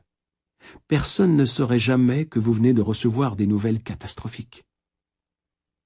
Peu importe le genre de nouvelles que vous recevrez aujourd'hui, vous pourriez vous mettre devant votre miroir, regarder votre visage, vos lèvres, vos yeux et vos gestes, tout en disant et en imaginant que vous venez d'apprendre que vous avez hérité d'une énorme fortune. Mettez-vous en scène. Ressentez cette nouvelle incroyable. Soyez excité à cette idée. Et remarquez comment tout votre corps répond à cette excitation intérieure. Ainsi, vous pouvez renverser n'importe quelle situation en priant. Occupez votre esprit avec des idées de paix, de réussite, de richesse et de bonheur. Identifiez-vous à ces idées mentalement, émotionnellement et picturalement. Visualisez une image de vous-même telle que vous voudriez être. Retenez bien cette image. Maintenez-la avec joie, foi et espoir. À la fin, vous ferez l'expérience de sa manifestation. J'avais l'habitude de dire aux gens qui me consultaient à propos de leur manque financier d'épouser la richesse. Certains comprenaient ce que je voulais dire, d'autres pas. Comme tous ceux qui étudient la Bible le savent, votre vie est ce à quoi vous êtes mentalement lié, ce à quoi vous êtes marié, ou ce avec quoi vous ne faites qu'un. Autrement dit, ce que vous concevez et ce en quoi vous croyez, vous le mettez au monde. Si vous croyez que le monde est froid, cruel et dur, que la vie est un œil pour œil, dent pour dent, c'est votre conception. Vous êtes marié à cette idée, et ce mariage fera des petits, voire des problèmes. Les enfants qui naîtront d'un tel mariage mental ou d'une telle croyance seront vos expériences, vos situations et circonstances, combinées à tous les autres événements de votre vie. Toutes vos expériences et vos réactions devant la vie seront à l'image des idées qui ont présidé à leur naissance. Regardez les nombreuses pensées dont la peur, le doute, l'anxiété, la critique, la jalousie et la colère, avec lesquelles vit l'homme moyen. Ces pensées causent des dommages dans son esprit. Épousez la richesse en déclarant, en ressentant et en croyant « Dieu comble tous mes besoins selon les richesses de sa gloire ». Ou encore, prenez la déclaration suivante et répétez-la encore et encore intentionnellement jusqu'à ce qu'elle conditionne votre conscience ou qu'elle fasse partie de votre méditation. Je m'exprime divinement et je suis merveilleusement récompensé. Ne répétez pas cette phrase comme un perroquet. Sachez que votre mode de pensée est gravé au plus profond de votre esprit et devient un état de conscience conditionné. Il faut que cette phrase devienne très significative pour vous. Mettez-y de la vie, de l'amour et des sentiments afin de la rendre vivante. Un jour, un des élèves de ma classe a ouvert un restaurant. Il m'a téléphoné en disant qu'il s'était marié à un restaurant. Il voulait dire qu'il avait la ferme intention de réussir, d'être diligent et persévérant, et de voir prospérer son affaire. La mariée de cet homme, son mental, était sa croyance dans la réalisation de son désir ou souhait. Identifiez-vous à votre objectif de vie, et cessez vos mariages mentaux avec la critique, la réprobation, la colère, la peur et l'inquiétude. Occupez-vous de l'idéal que vous vous êtes fixé, en étant rempli de foi et de confiance en l'inévitable loi de la prospérité et de la réussite. Vous n'arriverez à rien en aimant votre idéal pendant 1 minute et en le reniant la minute suivante. C'est comme de mélanger l'acide et l'ammoniac et d'obtenir une substance inerte. En suivant la voie royale de la richesse, vous devez être fidèle à l'idéal que vous vous êtes fixé, votre marié.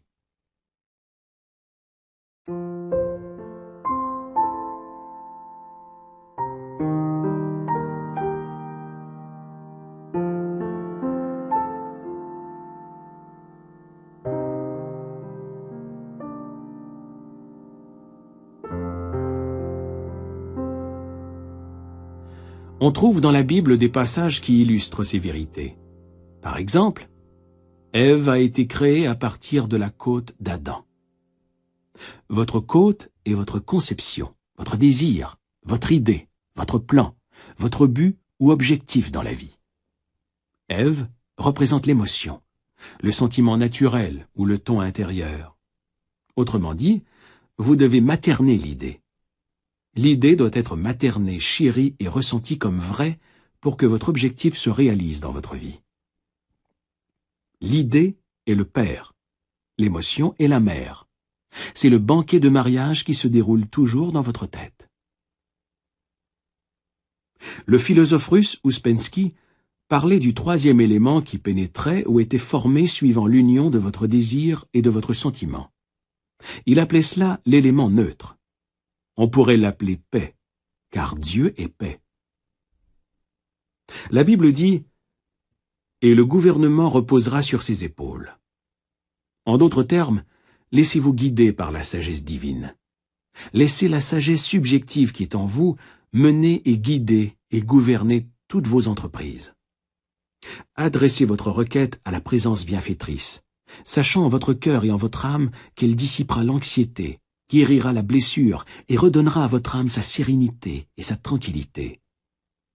Ouvrez votre esprit et votre cœur et dites « Dieu est mon pilote. Il me mène.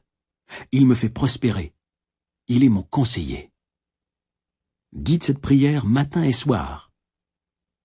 Je suis un canal à travers lequel les richesses de Dieu circulent sans cesse, généreusement et librement.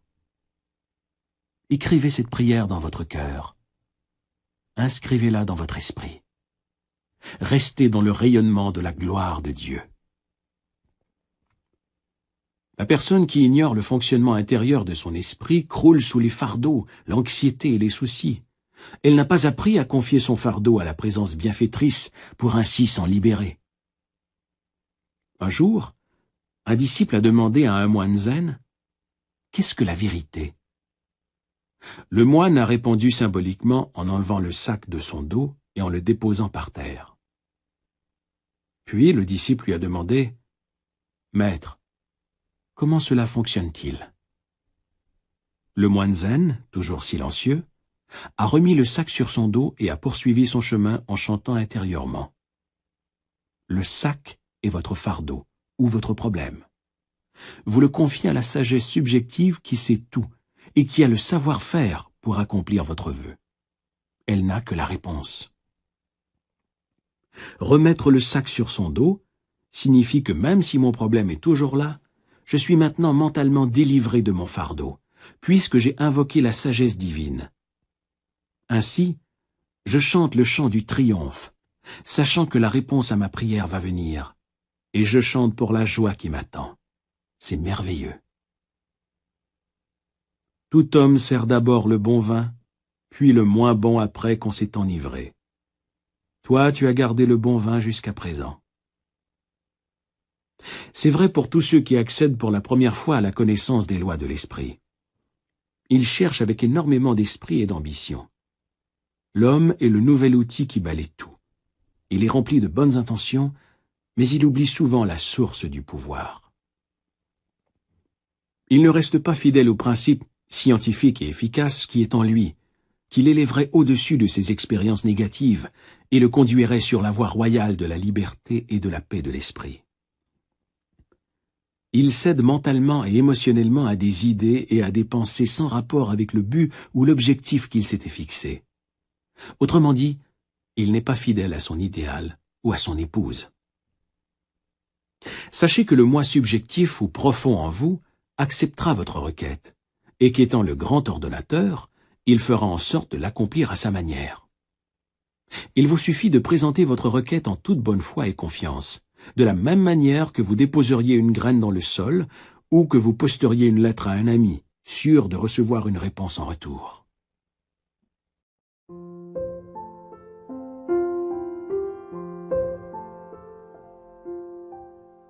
Vous êtes-vous déjà tenu entre deux énormes rochers pour écouter l'écho de votre voix? Ainsi répond le principe de vie en vous. Vous entendrez l'écho de votre propre voix. Votre voix est le mouvement de votre esprit intérieur, mental, l'aventure intérieure psychologique, où vous vous êtes régalé mentalement d'une idée jusqu'à en être rassasié, Ensuite, vous vous êtes reposé. Connaissant cette loi et la façon de l'utiliser, veillez à ne jamais vous saouler de pouvoir, d'arrogance, d'orgueil ou de suffisance. Utilisez la loi pour bénir, guérir, inspirer et élever les autres et vous-même. L'homme utilise la loi à mauvais escient, en tirant égoïstement avantage de ses semblables. Si vous le faites, vous vous blessez et vous vous exposez à des pertes.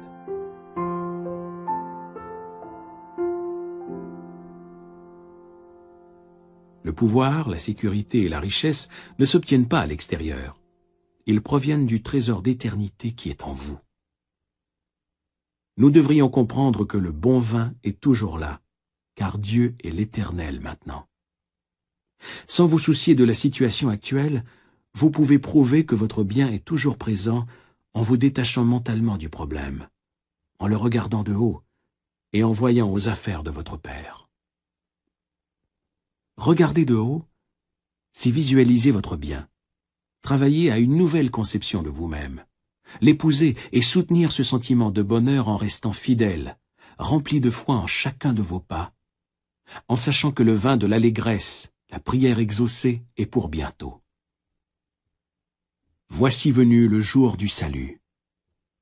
Le royaume des cieux est à portée de main. Tu as gardé le bon vin jusqu'à présent.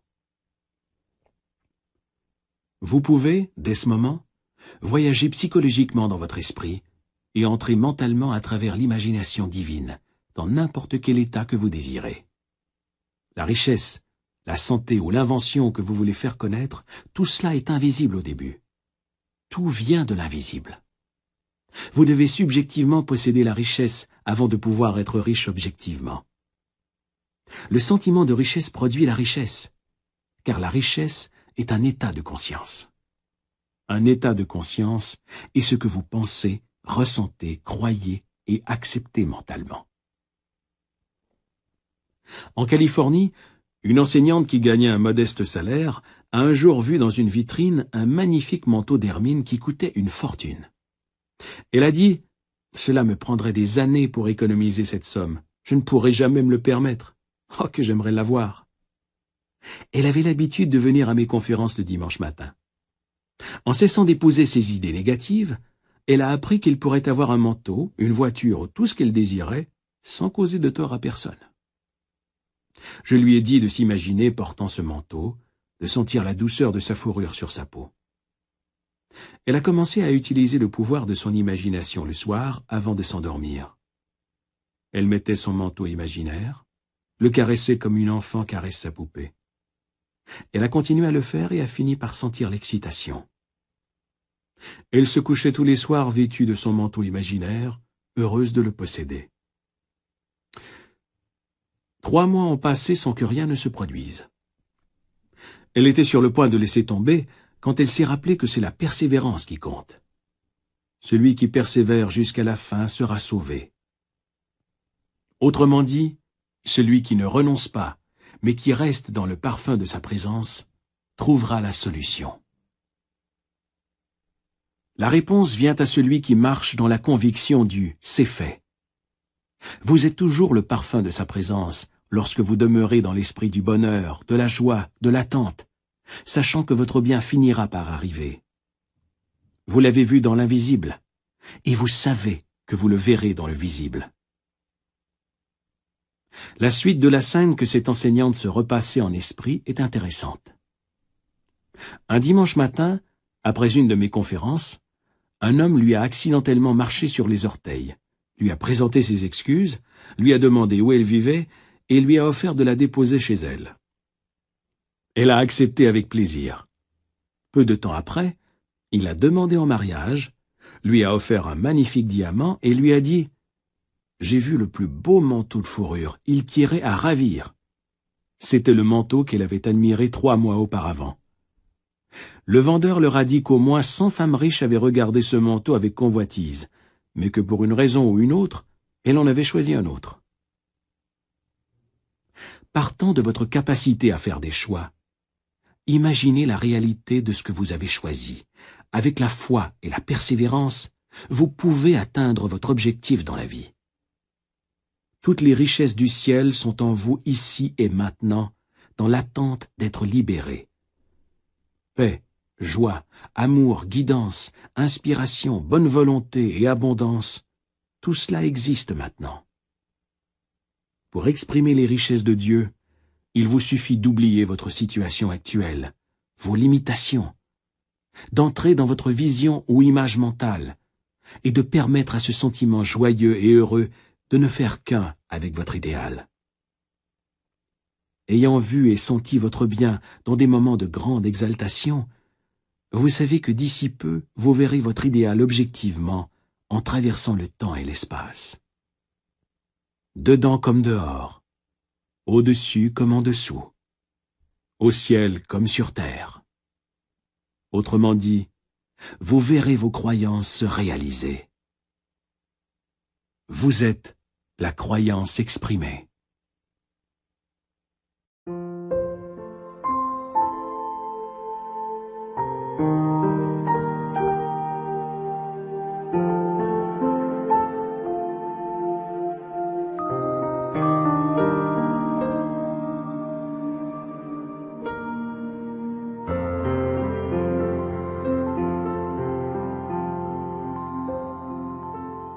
ADA Audio vous a présenté « Comment attirer l'argent » par Joseph Murphy.